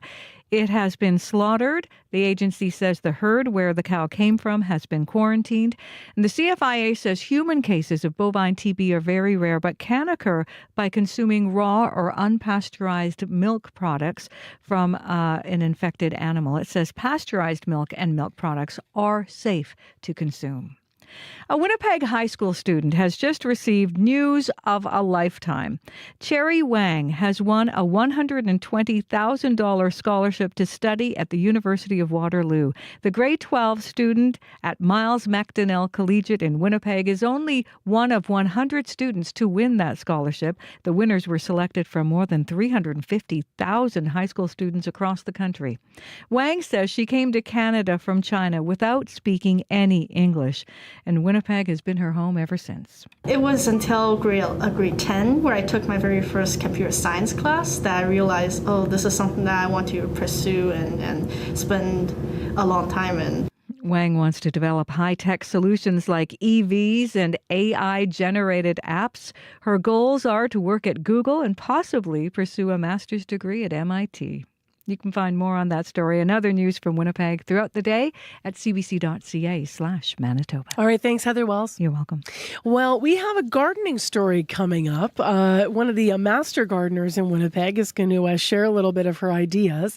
If you are just getting out there and trying to keep your things alive, Abby has good news. The weather looks perfect for this. Beautiful for today. Warm and sunny in the south and then cooler temperatures up north, which is not too bad. Winnipeg and the Red River, Pembina Valley region, we're seeing 14 degrees at this time. Brandon, Dauphin, and Gimli all hovering around 13 and 14 degrees as well. Sunny, it's going to be warming up to about 25, 26 degrees. And then in the northern part of the province, we're seeing 14 degrees and 12 degrees. The powerful influence surrounding areas, we're seeing 14. Thompson, 12 at this time. Both regions seeing mainly sunny conditions. And in Churchill, 8 degrees, a mix of sun and clouds, a slim chance of showers, and the winds coming from the northwest. All right. Thanks, Abby. Thank you. And now let's get caught up on your Tuesday morning commute with Sierra Sanders. Good morning. It's been semi-quiet on the commuter line this morning as things are moving along out there. We've been talking about that collision on westbound Highway 1 from McGuckin Road to Highway 334. And we were seeing a closure there, but we got a call earlier this morning from Maria that traffic was moving pretty smoothly through there. If you have any updates in that area, please give me a call. As well, Thomas gave me a call. He's out west on Highway 16, and he noticed a lot of fog out there. Kind of from the Gladstone area to Neepawa, there was quite a bit of fog there. It has been humid. I think we're gearing up for another humid day today, as Abby has been talking about. So watch out for a little bit of fog there on Highway 16 from Gladstone to Neepawa. If there's anything slowing you down out there on the highways or here in the city, you can give me a call on the CBC commuter line, 204-788-3093. All right. Thanks, Sierra. Sierra Sanders, our show director, and covering your commute this morning. Well, 7:38 a.m. is the time, and I already alluded to this, but we are going to talk about gardening next on the show because June weather can be sort of a mixed bag of heat and rain. And this and other issues can sometimes make gardening a little bit challenging in our city and in our province. One Winnipegger has been cultivating her green thumb, though, for the past 63 years. These are the gardens we visit and we're in awe of. Our CBC Manitoba community reporter, Shanley Vidal, had her own visit to the home of this master gardener to get some ideas for you about how to help keep plants thriving, not just now, but all throughout the summer.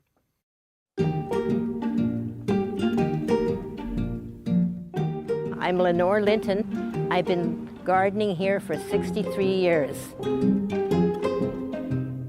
I noticed this year that plants seem to be growing faster than usual. Have you found that too? Yeah, because number one, we had the heat so early. Some that get less sun, don't grow as quickly,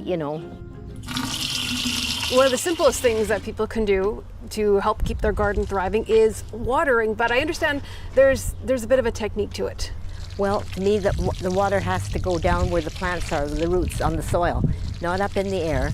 And if you use a sprinkler that goes up like this, it gets the leaves and everything. And the best time to water is in the early morning or the evening, so the water doesn't evaporate. But if you do it in the evening and you've wetted the leaves like that, they can get a fungus on them or something. Tell me about why we have all this straw here. So it keeps the moisture down under the ground, and it protects the tomatoes. And when you go underneath it, it's usually much more damper underneath there. See how wet. Oh yeah, it's very moist. Yeah, moist. This rhubarb is very red, and when you take rhubarb, you don't cut it. You have to pull it. These are hascaps. They have to have two varieties that are compatible so that they can pollinate each other. This is Cytherea, this one is called, and so with the pink one over there. They're both the same, and they're peonies that don't have to be staked. Ones I used to have, they were doubles, and when it rained, what my daughter called the peony rains came like last Sunday, they were down with their heads in the mud. You had things around them to keep them up, and these are the ones that don't have to be staked. A peony can live longer than some trees that you could plant. Peonies don't like being transplanted. Well, they don't, no. And if you transplant them at the wrong time of the year, that's wrong. It's better in the fall. They don't like to be planted too deeply. And if they're planted too deeply, they won't bloom either. So they're just about 2 inches is the most on top of the crown. Once they get established, they're pretty good. They stay a long time. Even though Lenore Linton is an experienced gardener, she says she's made her share of mistakes over the years, including planting things that thrive a little too much. I've planted a couple of invasive plants. One of them was Bishop Scoutweed, and it looked quite nice, because it was better than mud. It had flowers on it. It went to seed, and then it gradually changed to just dark green and keeps on going like crazy. You can't move it. Shanley Vidal, CBC News, Winnipeg. So we're going to leave you with a final gardening tip from Master Gardener Lenore Linton. Try to plant flowers that bloom at different times. There's always flowers, of course, through the summer, and do that planning. And by the way, I was mentioning some of those tours in Winnipeg. You can check out, if you like to garden, some of the tours that are coming up in July, where you get to see people's amazing backyards. Well, it's kind of the half hour of overachievers here on CBC Radio, because up next, we're going to hear more about that incredible student that was featured in our news this morning. Her name is Cherry Wang. She's always been passionate about computer coding, she's shared with us, but now she's won this scholarship to the University of Waterloo. It's $120,000. Every year, Canadian high school graduates are granted this Schulich Leader Scholarship, but only 50 of them are given the full amount that I mentioned. And one of them is from Winnipeg, Cherry. CBC's Zabina Ahmed visited her at her high school, Miles MacDonnell, and there Cherry talked about what the journey to this scholarship looked like. My mom wanted my family to come to Canada for a better life, so she came here a little earlier, but I came here when I was in grade 4. I came from China, and ever since then I've been learning English, and I've been exploring my interests, and I got interested in tech, and then I started doing other things that's tech related to explore further in the field. Tell us, how do you feel right now getting that scholarship? Well, I feel really excited and really happy about it, because it is something that's going to help me and my family out tremendously, and it's an incredible award. Without it, I probably wouldn't be at Waterloo in the fall this year. I am very excited. I actually did a summer camp there during last summer, And it was really cool exploring the campuses and exploring all the engineering buildings and doing hands-on activities related to tech. I was reading that you've excelled across a wide range of academic and extracurricular pursuits. So in grade 11, I took on more roles as a leader. So I started doing a hack club, which is a club at our school. I started doing workshops, and I expanded from just coding into like hardware and software. So I also started leading robotics in grade 12, so this year. And basically what we do is we go to competitions with our robots and we get kits and we build them. And this year we went to the Manitoba robot game and it was a lot of fun. I had an interest in like hands-on creation since I was like a little kid. At first I didn't really know what to do for the future. But it was until grade 10 where I took my very first computer science class that I realized, oh, this is something that I want to pursue and spend a long time in. And at first, coding was pretty difficult. I didn't know what to do, but slowly I got the hang of it and I found it really cool that you can write just a couple lines of code and something incredible happened. What are your future goals? What do you want to eventually pursue? Well, my future goals, I have many paths and many things that I have planned out. But currently, I want to go further in tech and gain more experiences. So currently, my goal is to work at Google and possibly pursue a master's degree at MIT. Startups, they're something that I want to eventually work towards. I don't have any experiences right now, but I have a couple of ideas. First is electric-powered car vehicles or other devices, because I find that electricity, solar-powered, those are a lot more environmentally friendly, and I want to do more research into that area and eventually possibly create something that's even better. Of course, AI is kind of something that's a huge debate right now. There's some people who's very prone to AI, some people who's against AI, but I believe that AI, there's some good in it. Like if we develop it more, it can help humans be better at optimize a lot of things. And currently, I actually want, I'm kind of doing research on possibly making a productivity app that's AI powered, and it can integrate different schedules into the Select app, and basically it can use AI to basically designate time blocks so that students have times slotted so that they can do different work. When you reflect upon all your achievements till now, how do you think your school and Winnipeg overall has helped you grow as someone, as an immigrant here? Well, Winnipeg, it's actually a really nice city, and it helped me grow because it helped me adapt it a lot to Canada. I don't think I would have adapted as quickly if I was in a bigger city, just because all the fast-paced city things like Toronto and Vancouver.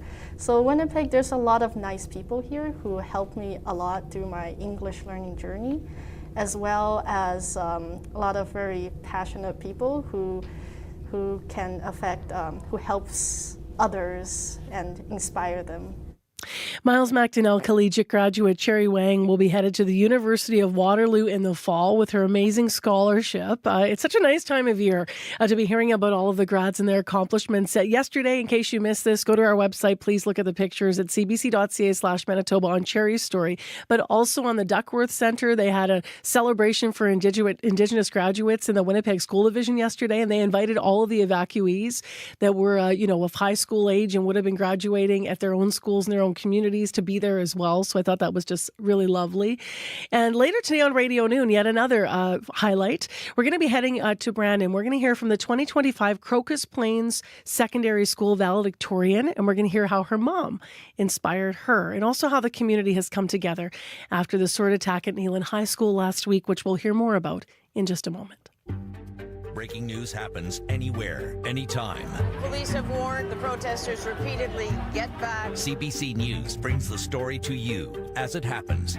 Hundreds of wildfires are burning. Be the first to know what's going on and what that means for you and for Canadians. This situation has changed very quickly. Helping make sense of the world when it matters most. Stay in the know.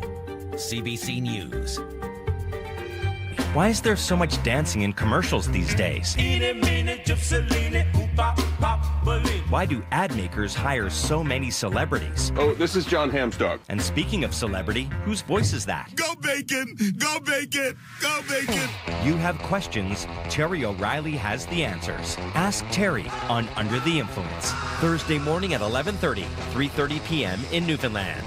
And on demand on CBC Listen. It's 11 minutes now to 8 o'clock. I'm Marcy Marcusa. You are on CBC.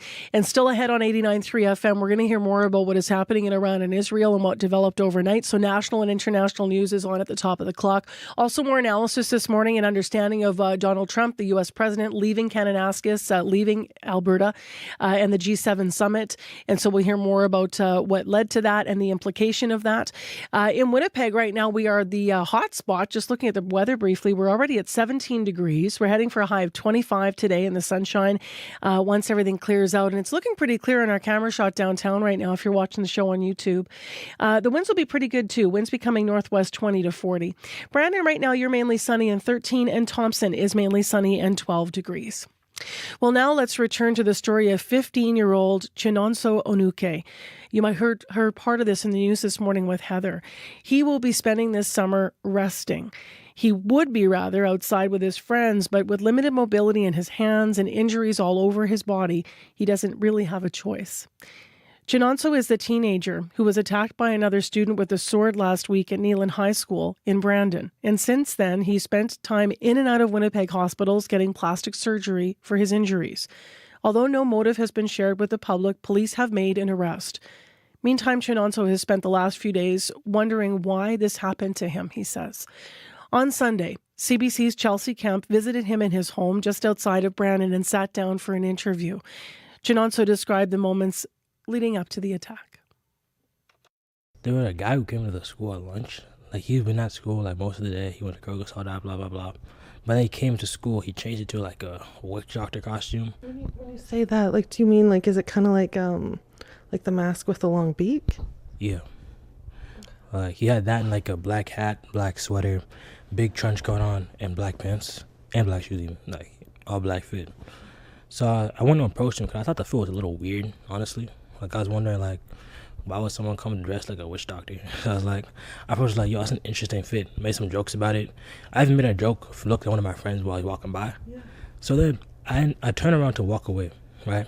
And as I'm turning back around to look at him, he pulls out a big sword, and it was long. Like, if you saw it, you would think it's an artifact. That's how it looked. Imagine metal, but just a little bit darker than that. Something like that. And it was jagged and stuff.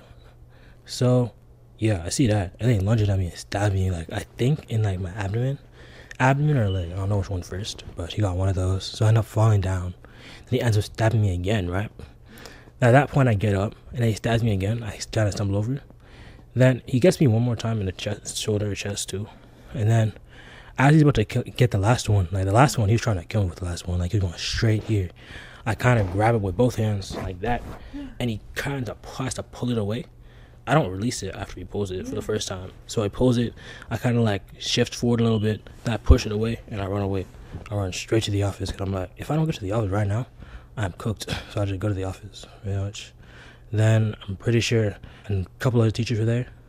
So the principal goes out to tell everyone on lockdown, because you have a guy running into the office with 5 wounds, exactly, pretty much.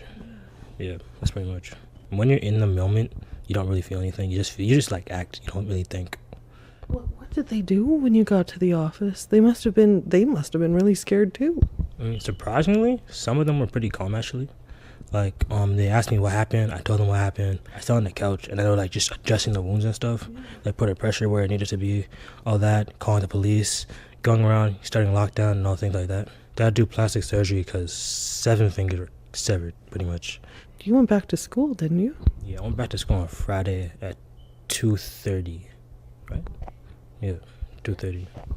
What was that like for you being back there? I mean, it just felt like going to school. Like, I'm not gonna be honest. 'Cause like by that point, I had already separated that action, what happened, from the place. 'Cause like I was thinking like, yo, I'm probably gonna end up going back here next year anyways. So why would I be terrified of going back to a place that like there's like a 0.01% chance of this happening again? So it's like, But your friends were probably relieved to see you. yeah, they were like, they were all really happy to see me in general. 'Cause like one of my friends described it as seeing me. They thought I looked dead when I came out in the stretcher. Like they said my eyes was closed, covered in blood and all that. What's it like to hear that from your friends? I mean, it's a little shocking, I guess, but like in the moment, I thought I was about to die, so it's like I don't know. Yeah. Did you see all like the messages too of support when you went to Neelan? Because like a lot of people, they really care that you're as okay as you can be. Yeah, I think that was really nice actually. 'Cause like when I was, like, I didn't really expect that, to be honest. Like when I got over there, 'cause I know enough. I know people, but like I don't know a lot of people, so I wasn't expecting that. I was like, it was kind of shocking. It felt really nice too. Yeah, I felt really good about it. So, What do you want people to know? In general, like a lot of people, they've heard about this, they worry about this, they worry about you. What would you want to tell them? now that's happened the first time, it could happen again. So you gotta, still is a chance of it happening. So you still gotta be aware. Just incredible, and how horrific to go through that for that young man. CBC's Chelsea Kemp in conversation with Chinonso Anuke, the victim of the sword attack at Brandon's Neelan High School that happened 1 week ago today. You can read more on the story at cbc.ca/Manitoba. But just to reiterate, police have not shared a motive with the public. They have made an arrest. Brandon Police Chief Tyler Bates says the 16-year-old has been accused of seriously injuring Chinonso with the sword, and he had intended to cause harm, quote, beyond the individual victim involved, end quote, but instead had been quickly apprehended. And as I mentioned, if you want to read all the details as we know them to this point, you can check out the website. Amazing that he went back to school. Just incredible. Show of strength. Let's get into something completely different this morning. Right now it is 5 minutes to 8 o'clock on CBC, 89.3 FM, 990 AM on the app and YouTube, where you might be watching us this morning and seeing those beautiful shots of the sky come up. It looks like it's going to be a gorgeous day in Winnipeg. Let's dip into weather and traffic before we go to Heather for headlines. So there's that sunshine on our YouTube stream that we're looking at. It's going to stay with us now that it's cleared. A high of 25 degrees for us. Winds will be pretty light. The humidex will be 27, so sticky, not quite as sticky as yesterday, I don't think, but still a little sticky. And 17 right now, as I mentioned, we're the hot spot. Tonight, we're going to be clear, and we'll go down to a low of 14, and lots of sunshine tomorrow as well. We do have tomorrow a risk of an afternoon thunderstorm, but the daytime high, same as today at 25.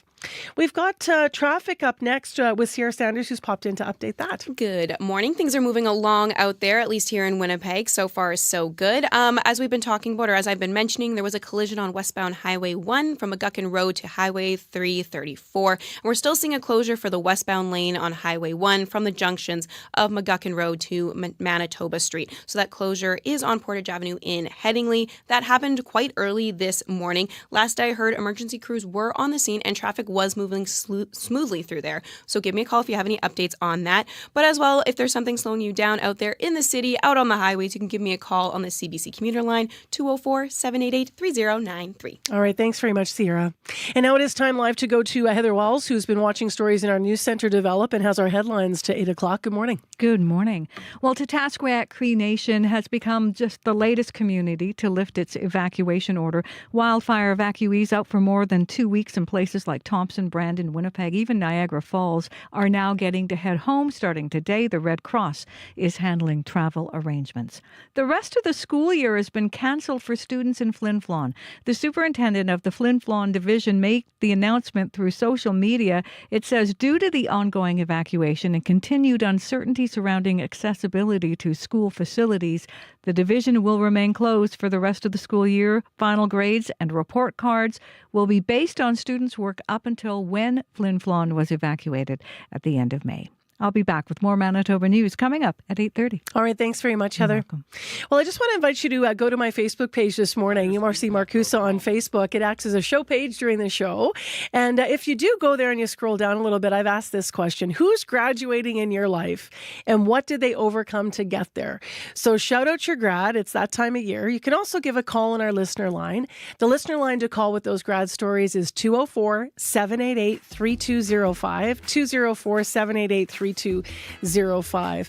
Already some folks on that thread on my Facebook page. Vince Lang writing into the show: I graduated at 60 years old. It took me a long time to get here, so huge congrats to you, Vince.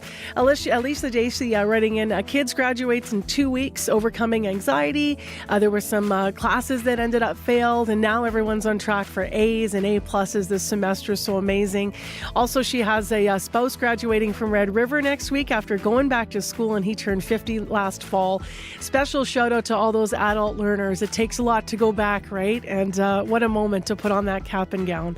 So shout out your grad, 204-788-3205. Well, still ahead on the program. Of course, we've had wildfires early in the season. What are we in store for this summer? We aren't sure, but we know that wildfire smoke is going to cause issues. What does it do to our eyes? That's after 8.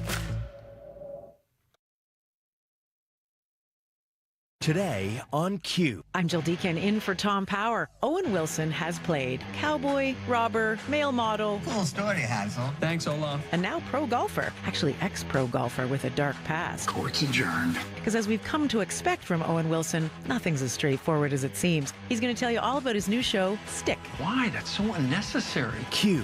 This morning at 10:30 in Newfoundland. And on CBC Listen. Or wherever you get your podcasts. The CBC News is next. Coming up in half an hour, it's The Current with Matt Galloway. Patients and their families are up in arms in many parts of this country over the cost of parking at hospitals. But healthcare centers say they need that money to fund all the things they do. The high cost of hospital parking coming up on The Current. This is World Report. Good morning. I'm Marcia Young. U.S. President Donald Trump says he left the G7 summit early to deal with the Middle East, but he is denying reports he's working on a ceasefire between Israel and Iran. He talked to reporters on Air Force One overnight. What specifically is better than a ceasefire? What are you looking for here? An end, a real end, not a ceasefire. An end. So something that would be permanent. Yeah, or giving up entirely. That's okay too. The G7 leaders have released a joint statement on the Middle East, and the Prime Minister's office says Trump did sign it before leaving. It says Iran is the principal source of instability and terror in the region. The statement also calls for a broad de-escalation of hostilities in the Middle East, including a ceasefire in Gaza. As Murray Brewster reports, Trump's departure from Alberta raises a lot of questions about what can still be accomplished at the G7 summit. Iran basically is at the negotiating table. They want to make a deal.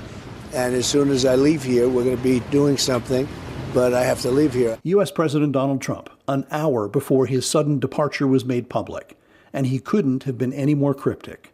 As G7 leaders posed for the family photo, Trump was just as evasive, telling reporters, "You see what I see in the Middle East." His host, Prime Minister Mark Carney, was gracious. I'm very grateful for the president's presence, his contributions, Are you going to happen to be okay on Iran? And I fully understand why. Let's see you on the plane. The problem: Trump was so central to the summit, whether it was dealing with the global trade war or talking about a push for a ceasefire in Ukraine, his absence creates a vacuum. Also, a number of world leaders were lining up waiting to talk with Trump. India's Narendra Modi landed just after Trump had announced he was leaving. Others are left in limbo, among them Ukrainian President Volodymyr Zelensky, who has his own war to fight, one that Trump promised last year during the U.S. election to settle within 24 hours of assuming office. Murray Brewster, CBC News, Banff, Alberta. As Murray mentioned, India's Prime Minister Narendra Modi is now in Kananaskis. He and some other world leaders were invited to join the last day of the G7. This is Modi's first trip to Canada in a decade, and the diplomatic relationship between Canada and India is fractured. South Asia correspondent Salima Shivji has more. The plane hums on the tarmac in Calgary as India's Prime Minister Narendra Modi puts his hands together in a prayer salute, with India and Canada flags waving in the wind behind him. Modi is here at a time of deep tension between the two countries after Canada accused India's government of being involved in the killing of Sikh activist Hardeep Singh Nijjar on Canadian soil. India calls the allegations absurd. India, the fifth largest economy in the world. Prime Minister Mark Carney had to defend himself after extending a G7 invite to Modi. But many, like Ajay Bisaria, India's former High Commissioner to Canada, saw it as a foregone conclusion.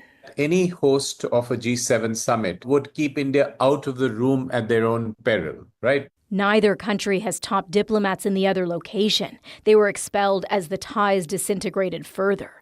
Bisaria says this meeting with Modi and Carney, set to speak privately in the afternoon, would be a first step in reinstating high commissioners. But he says there's another opportunity here, with tariff threats lingering. To resume the trade conversation, which was fairly advanced, and then get a trade agreement going within the next 1 year. Modi won't be able to speak with U.S. President Donald Trump, who's already gone.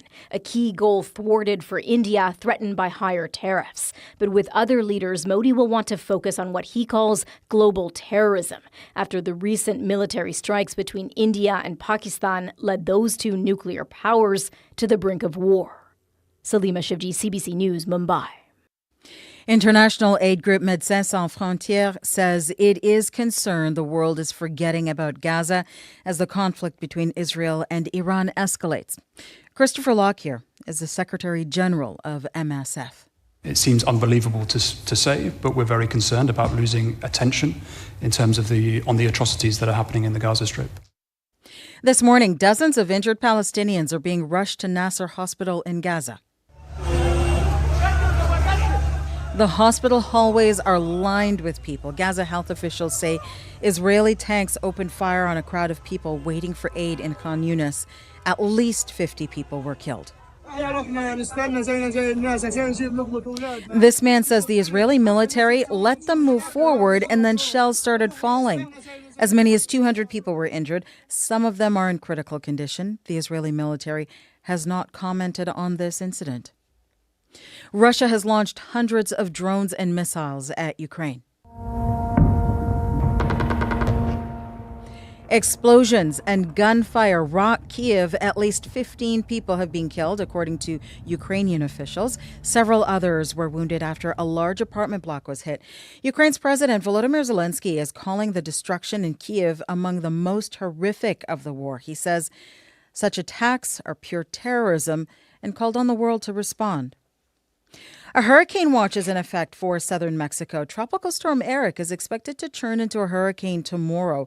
It is packing winds of about 60 kilometers per hour, and it is about 725 kilometers away from Mexico's southwest coast. Heavy rainfall and high winds are also expected in parts of El Salvador and Guatemala.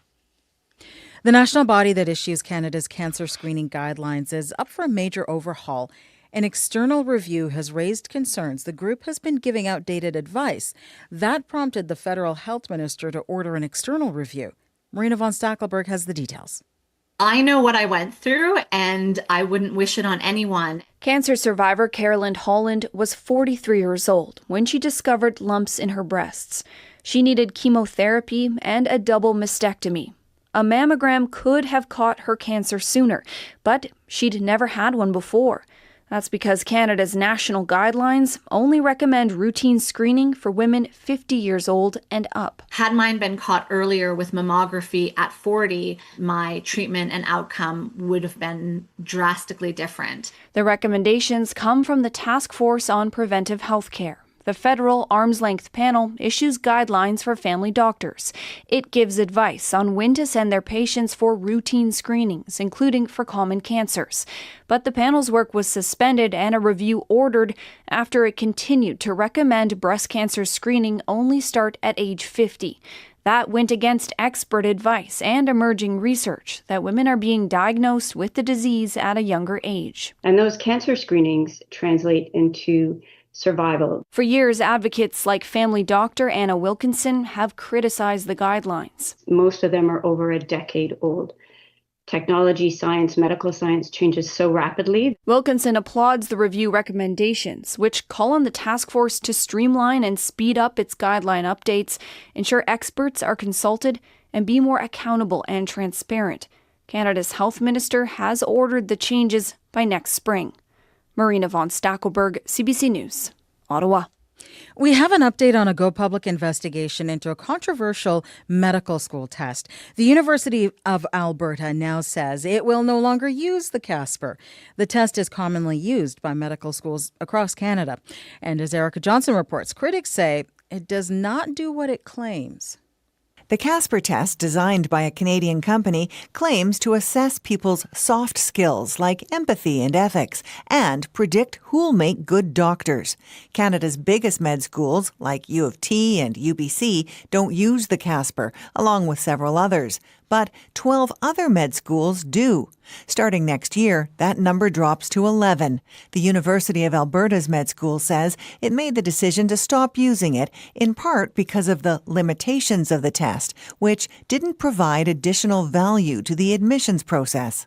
Researchers GoPublic spoke to, like Jennifer Cleland, with experience in situational judgment tests like the Casper, say there's no good evidence to back up the test's claims. Well, I was actually very surprised at how poor the research was. Ziggy Liu wrote the Casper when he was applying to medical schools 5 years ago. He didn't get accepted into any that required the test, but he did get into UBC and is starting his final year this fall. It is a test that prevents a lot of people from getting into medical school when they are very deserving applicants. The company behind the Casper, Acuity Insights, told GoPublic the test is backed by decades of research and that it respects the autonomy of every medical school's evolving selection process. Erica Johnson, CBC News, Vancouver. And that is the latest national and international news from World Report. News anytime, cbcnews.ca. I'm Marcia Young.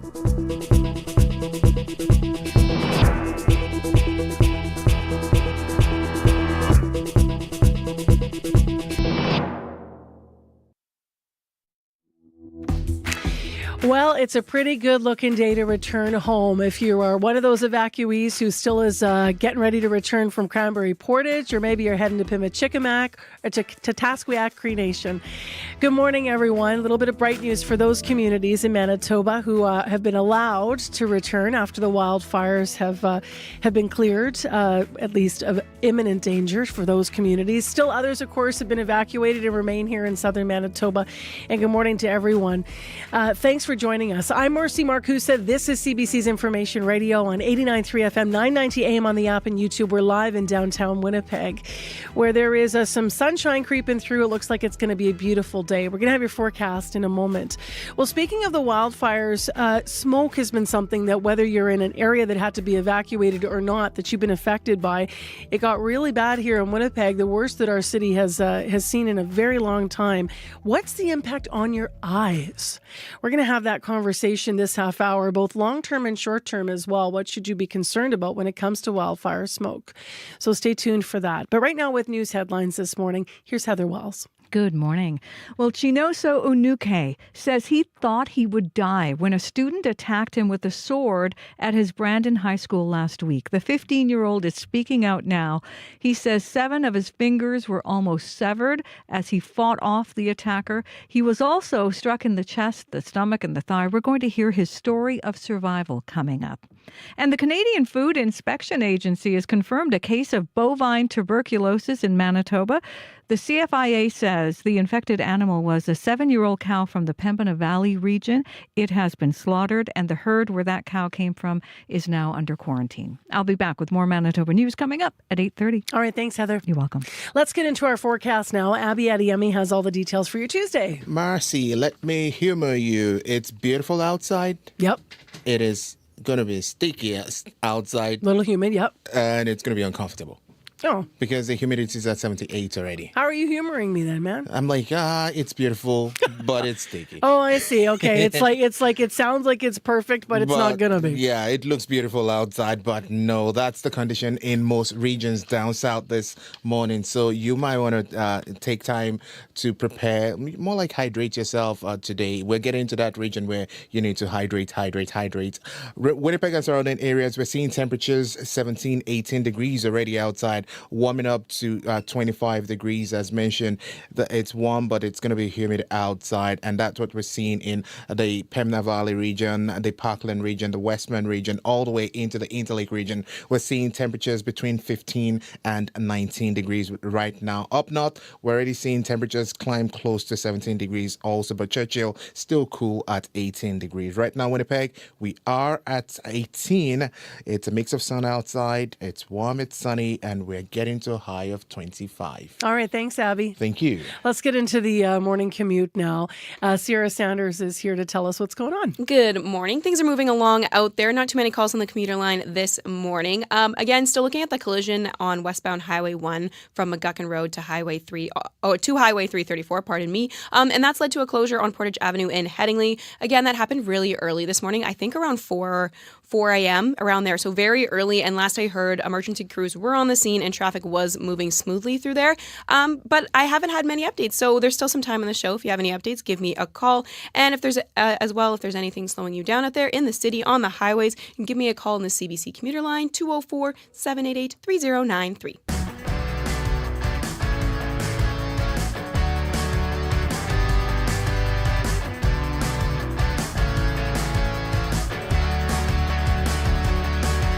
Well, as I mentioned, wildfires continue to burn in the northern and eastern parts of Manitoba, and they have brought very heavy smoke to parts of the province. June 5th was a date that a lot of people might remember in Winnipeg because we sat at 10 plus on the air quality index. That means very high risk. Many of us could smell it, feel it in our throats and our lungs. It was coming into buildings. A lot of people talking about it on that date. So how does this all affect our eyes, you might be wondering, in the short and long term? Well, Dr. Nadine Shelton is an optometrist at NV Eye Care and Eyewear in Winnipeg. She's been practicing optometry in the city for the last 16 years. Good morning to you. Good morning. So how does smoke affect our eyes? What is it actually doing to the eye? Well, we always think smoke is just like fog, but really it's small particles of chemicals and ash and soot. So it's an irritant. So when it gets to the eye, it sticks to the tears. And then when you blink, your eyelids are rubbing your eyes and you get irritation from that. And is it short term or what are the long term implications? Like how worried should people be about it? I would say it's mostly short term, but obviously if you don't take care of something that is a small problem, it will become a bigger problem. So if you have irritation that you're not treating, it can become larger irritation. You can get eye inflammation, and then we have to prescribe stronger eye drops for something like that. And is the treatment a standard over-the-counter eye drop to start with? Is that what you recommend for folks? For sure. Yeah. So basically just over-the-counter drops. It helps to lubricate the eyes. It flushes out anything that's stuck to the tears. And then if there's a thicker layer to protect the eye, then your eyelid's not going to rub against the eyeball as much and create the redness and itching and irritation that we feel. You know what we all do, right? We all rub our eyes. I'm guessing you cringe when you hear that. A little bit, yes. Yeah. So what's happening? We're just making it worse? Are we actually getting that particles penetrated or something? Why not rub your eyes? Well, then if you're rubbing your eyes, yes, you're rubbing the particle in there even more. And then you're also rubbing the eyelid against the eye more, which inflames the eyelid, which rubs against the eye more. And then same thing if you have particles that are stuck and kind of embedding themselves into the eye or the cornea, that's a little more involved. And that is a visit to me to try and solve the problem. Some people actually get quite red in the eyes. You know, is that a smoke reaction as well? Like to actually have the white part of your eyes go quite red? Sure. I mean, again, if the eyelid's rubbing against the eye, then you get friction. So it causes redness on the white part of the eye. I'd say it's worse if you also have seasonal allergies or just dry eyes in general. So some people were coming in the last couple of weeks saying, well, is this smoke? Is this allergies? How do I know? And really, there's not a huge difference, but usually allergies, you get a lot of itching. And then with the smoke irritation, it's usually more just a scratchy feeling, a dry eye feeling, but you can get similar symptoms in both. Have you had an increase in patients that have been asking about this since the fire seasons took hold? I would definitely. The last month, I would say I've had a lot more patients calling in with red eyes and wanting to know what they could do. I've had a few cases of people who've had more extreme issues, and then it's affecting the cornea. They're losing vision because of it. They're getting this dry skin on the eye. So obviously that's uncomfortable and the vision gets very blurry. So when you say losing vision because of it, that's what you're talking about, that blurriness that's coming for some folks? For sure, yeah. If the cornea gets too rough, then it gets inflamed, and then you're having this, trouble seeing through this kind of roughed, foggy surface, and that creates a inflammatory reaction inside the eye. So then we're doing steroids and antibiotics to try and treat that.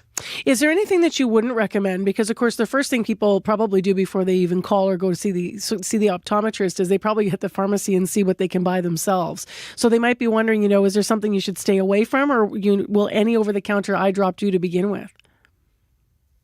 Obviously, most over-the-counter drops are great. Anything that's just a pure artificial tear. I always tell people if the drop is trying to do too many things, there's more chemicals in it. So try to stay away from something that just does maybe a allergy drop is not going to help you as much, but it might if there's inflammation in the eyelid. But really, if you're getting the eye drops in there and it's lubricating the eye and it's feeling better, then you're doing the right thing.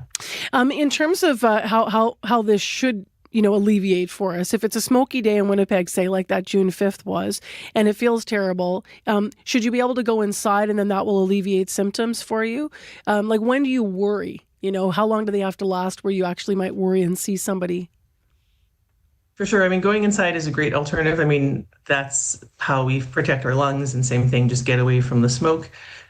So if you're feeling irritation, you put in some eye drops and that relieves it, and you can tell the eyes are maybe getting a little bit less red. When I say some eye drops, I tell people if you want to put some in, you can put as many in as you want. There's no really limitation. So if it's helping you, put some in every couple hours just to make it feel better. But if you find you're doing that and you're getting a worsening, or it's getting more painful, or you're getting more scratchiness, or you get like a area that looks very red, that's when we say call someone, because optometrists will see medical patients. It's covered by Manitoba Health with the Manitoba Health number. So it is a medical visit. So if there's a concern, we're more than happy to see you, take a look and see if we need to prescribe something stronger. If there's too much irritation to the surface, then we're worried about it getting infected. So we want to put an antibiotic on that.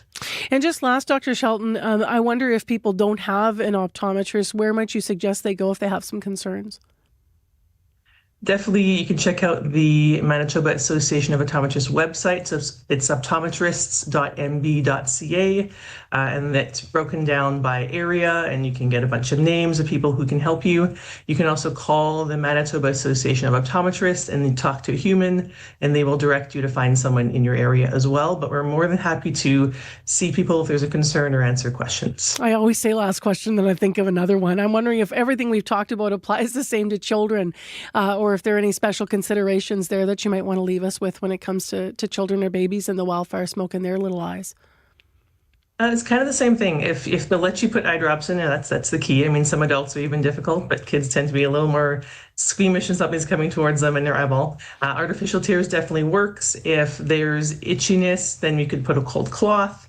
If you have symptoms and it's irritation, you want to try and lubricate the eyes a different way. Just doing a warm compress with the cloth will help sort of to warm up the oil glands that live near the eyelashes, and that secretes oil into your tears. So just doing a warm compress also will help to lubricate the eyes as well. So the tears are a little bit faster, but obviously if you have a child that doesn't want tears, I always say try a cold cloth, try warm cloth, see which one gets the better response, and kind of stick to that one. All right, thanks for all of this morning and all of your advice.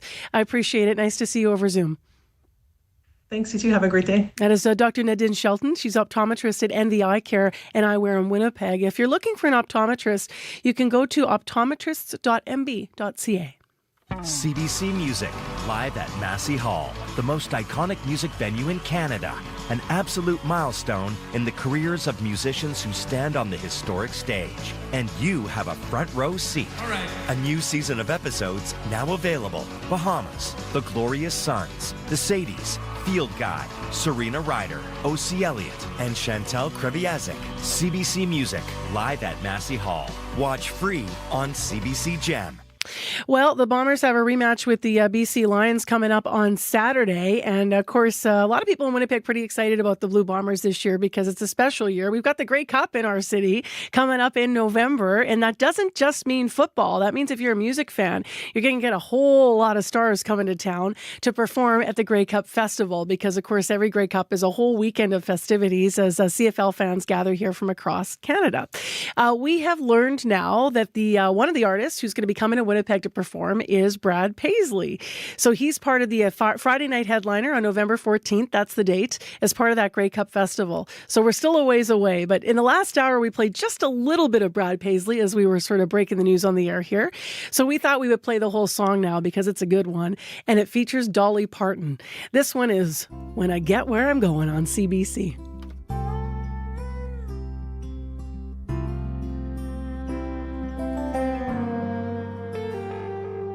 When I get where I'm going, on the far side of the sky,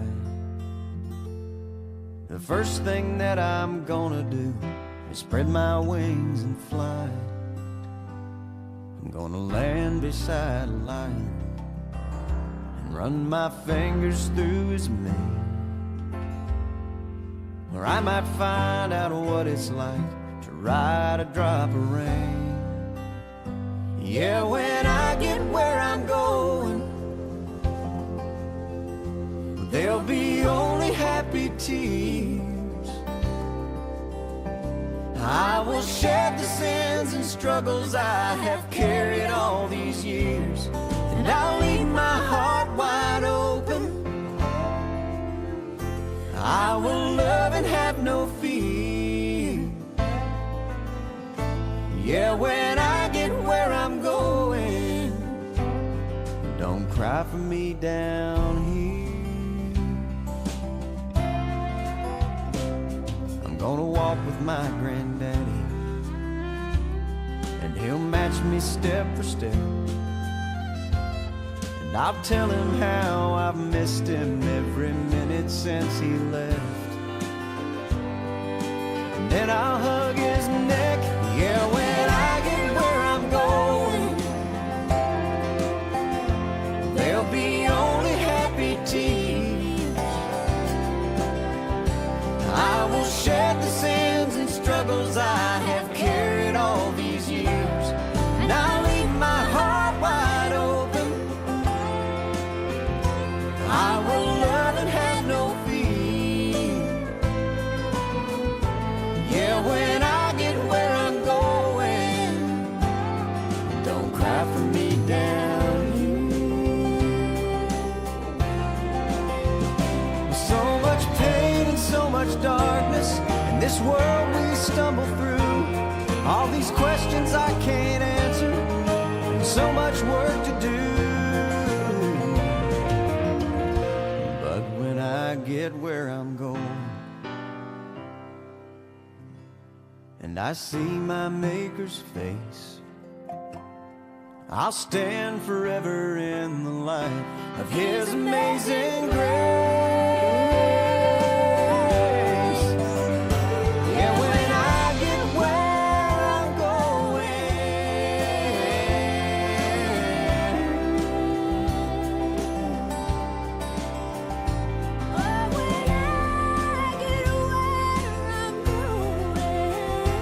there'll be only happy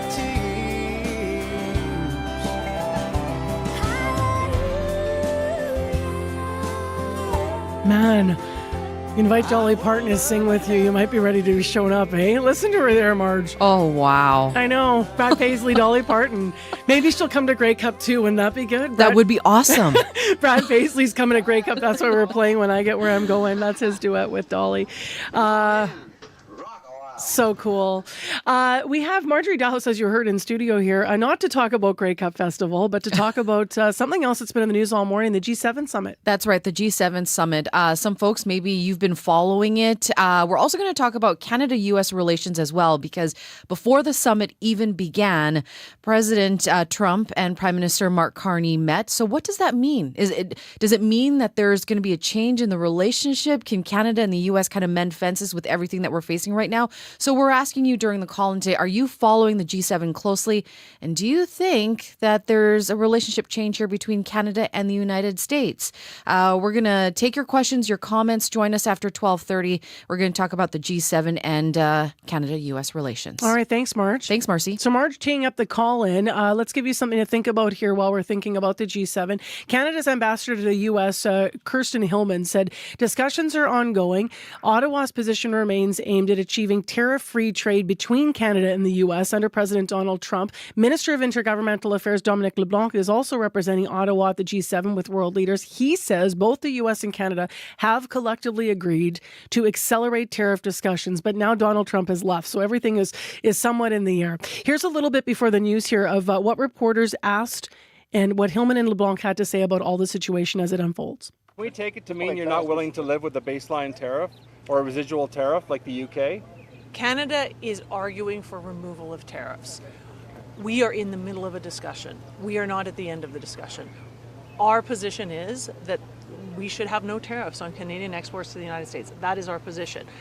We will continue to talk until we find the deal that is the best deal we can achieve for Canada. Do you see a path to an agreement where tariffs are lifted as Canada demands? So when we talk about, the sectors that we're paying attention to, the sectors that matter, we're talking about the extent to which the Canadian economy is being affected by the tariffs that the administration has put on Canada. Tariffs that run counter to the CUSMA, tariffs that run counter to the agreement that we have with the United States. That is our goal. Our goal is to get the tariffs off, to get to a place of stability, and to then, talk to the president about if there's a transformation to happen in the way in which we trade. Let's talk about that. We have had a lot of, especially recently, I think, productive conversations where we are understanding each other better, or we feel they're understanding us better. That happened again today, both with the leaders and in the subsequent meeting that Minister LeBlanc is talking about. But we are not there yet. We have a president who is very convinced of the policy that he has around tariffs in order to achieve some of his policy goals. We are very convinced that applying that policy to Canada is actually detrimental to his overall goals, and we are trying to get there with him and his officials so that they understand our perspective. So that was Canada's ambassador to the U.S., Kirsten Hillman. In fact, speaking from Kananaskis, Alberta, about the G7 and developments between Canada and the United States. Of course, Donald Trump has now left those meetings, so we'll hear more about that throughout the day today. Be careful if you're Highway 1 westbound Portage Avenue at Headingley. There was a collision, and that is still being managed in the westbound lane. 788-3093 with any updates on your commute. Your CBC News is next. This is CBC News. Good morning. I'm Heather Wells in Winnipeg at 8:30. It is 17 degrees. Get set for a summery Tuesday. Mix of sun and clouds today. Just a bit of a breeze. A high of 25.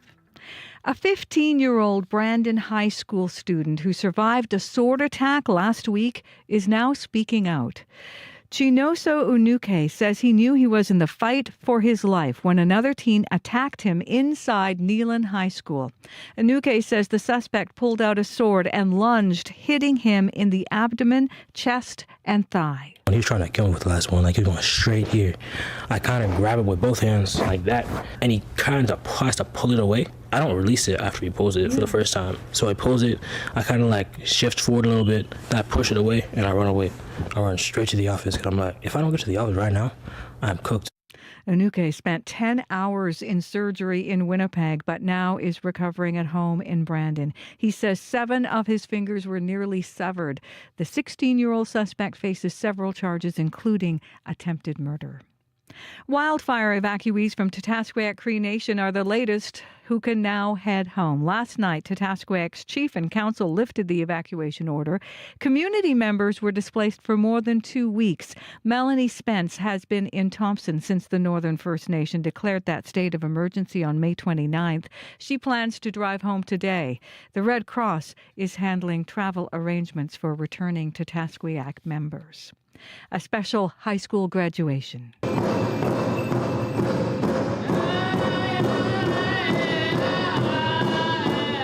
In Indigenous high school graduates honored in a ceremony hosted by the Winnipeg School Division. Joining them, grads from northern Manitoba who have been forced from their homes and their schools by wildfires.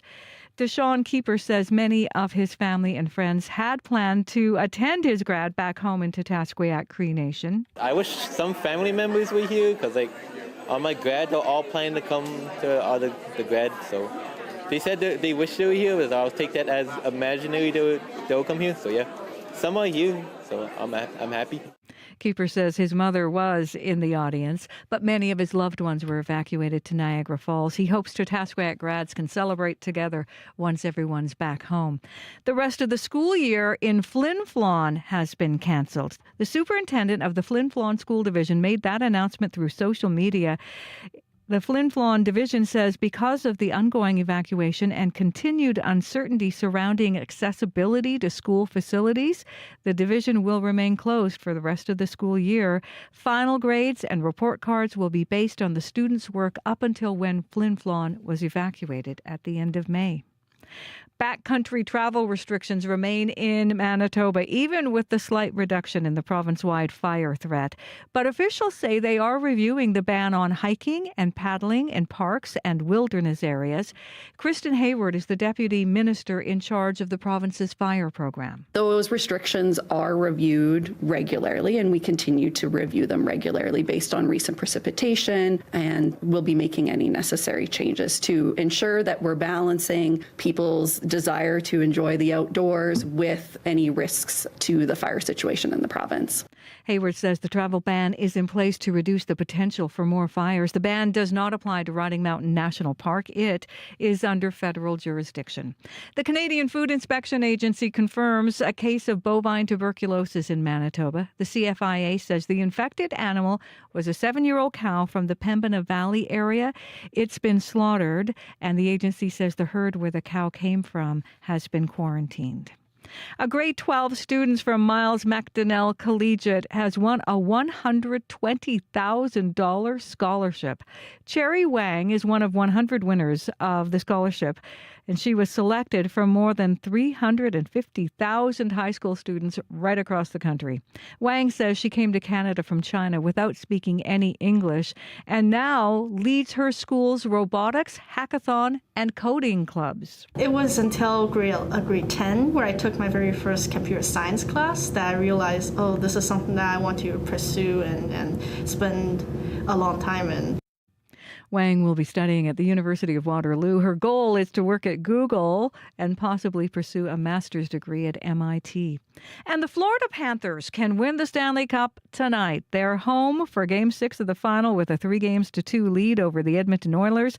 And while Edmonton may be on thin ice, back home they have the entire country pulling for them. Just rooting for whoever can win the cup for us. It'd be amazing to see everybody bond and come together as a country. Hockey's really Canada's game, and it's important that we are able to use this chance to get behind them and be united as a country.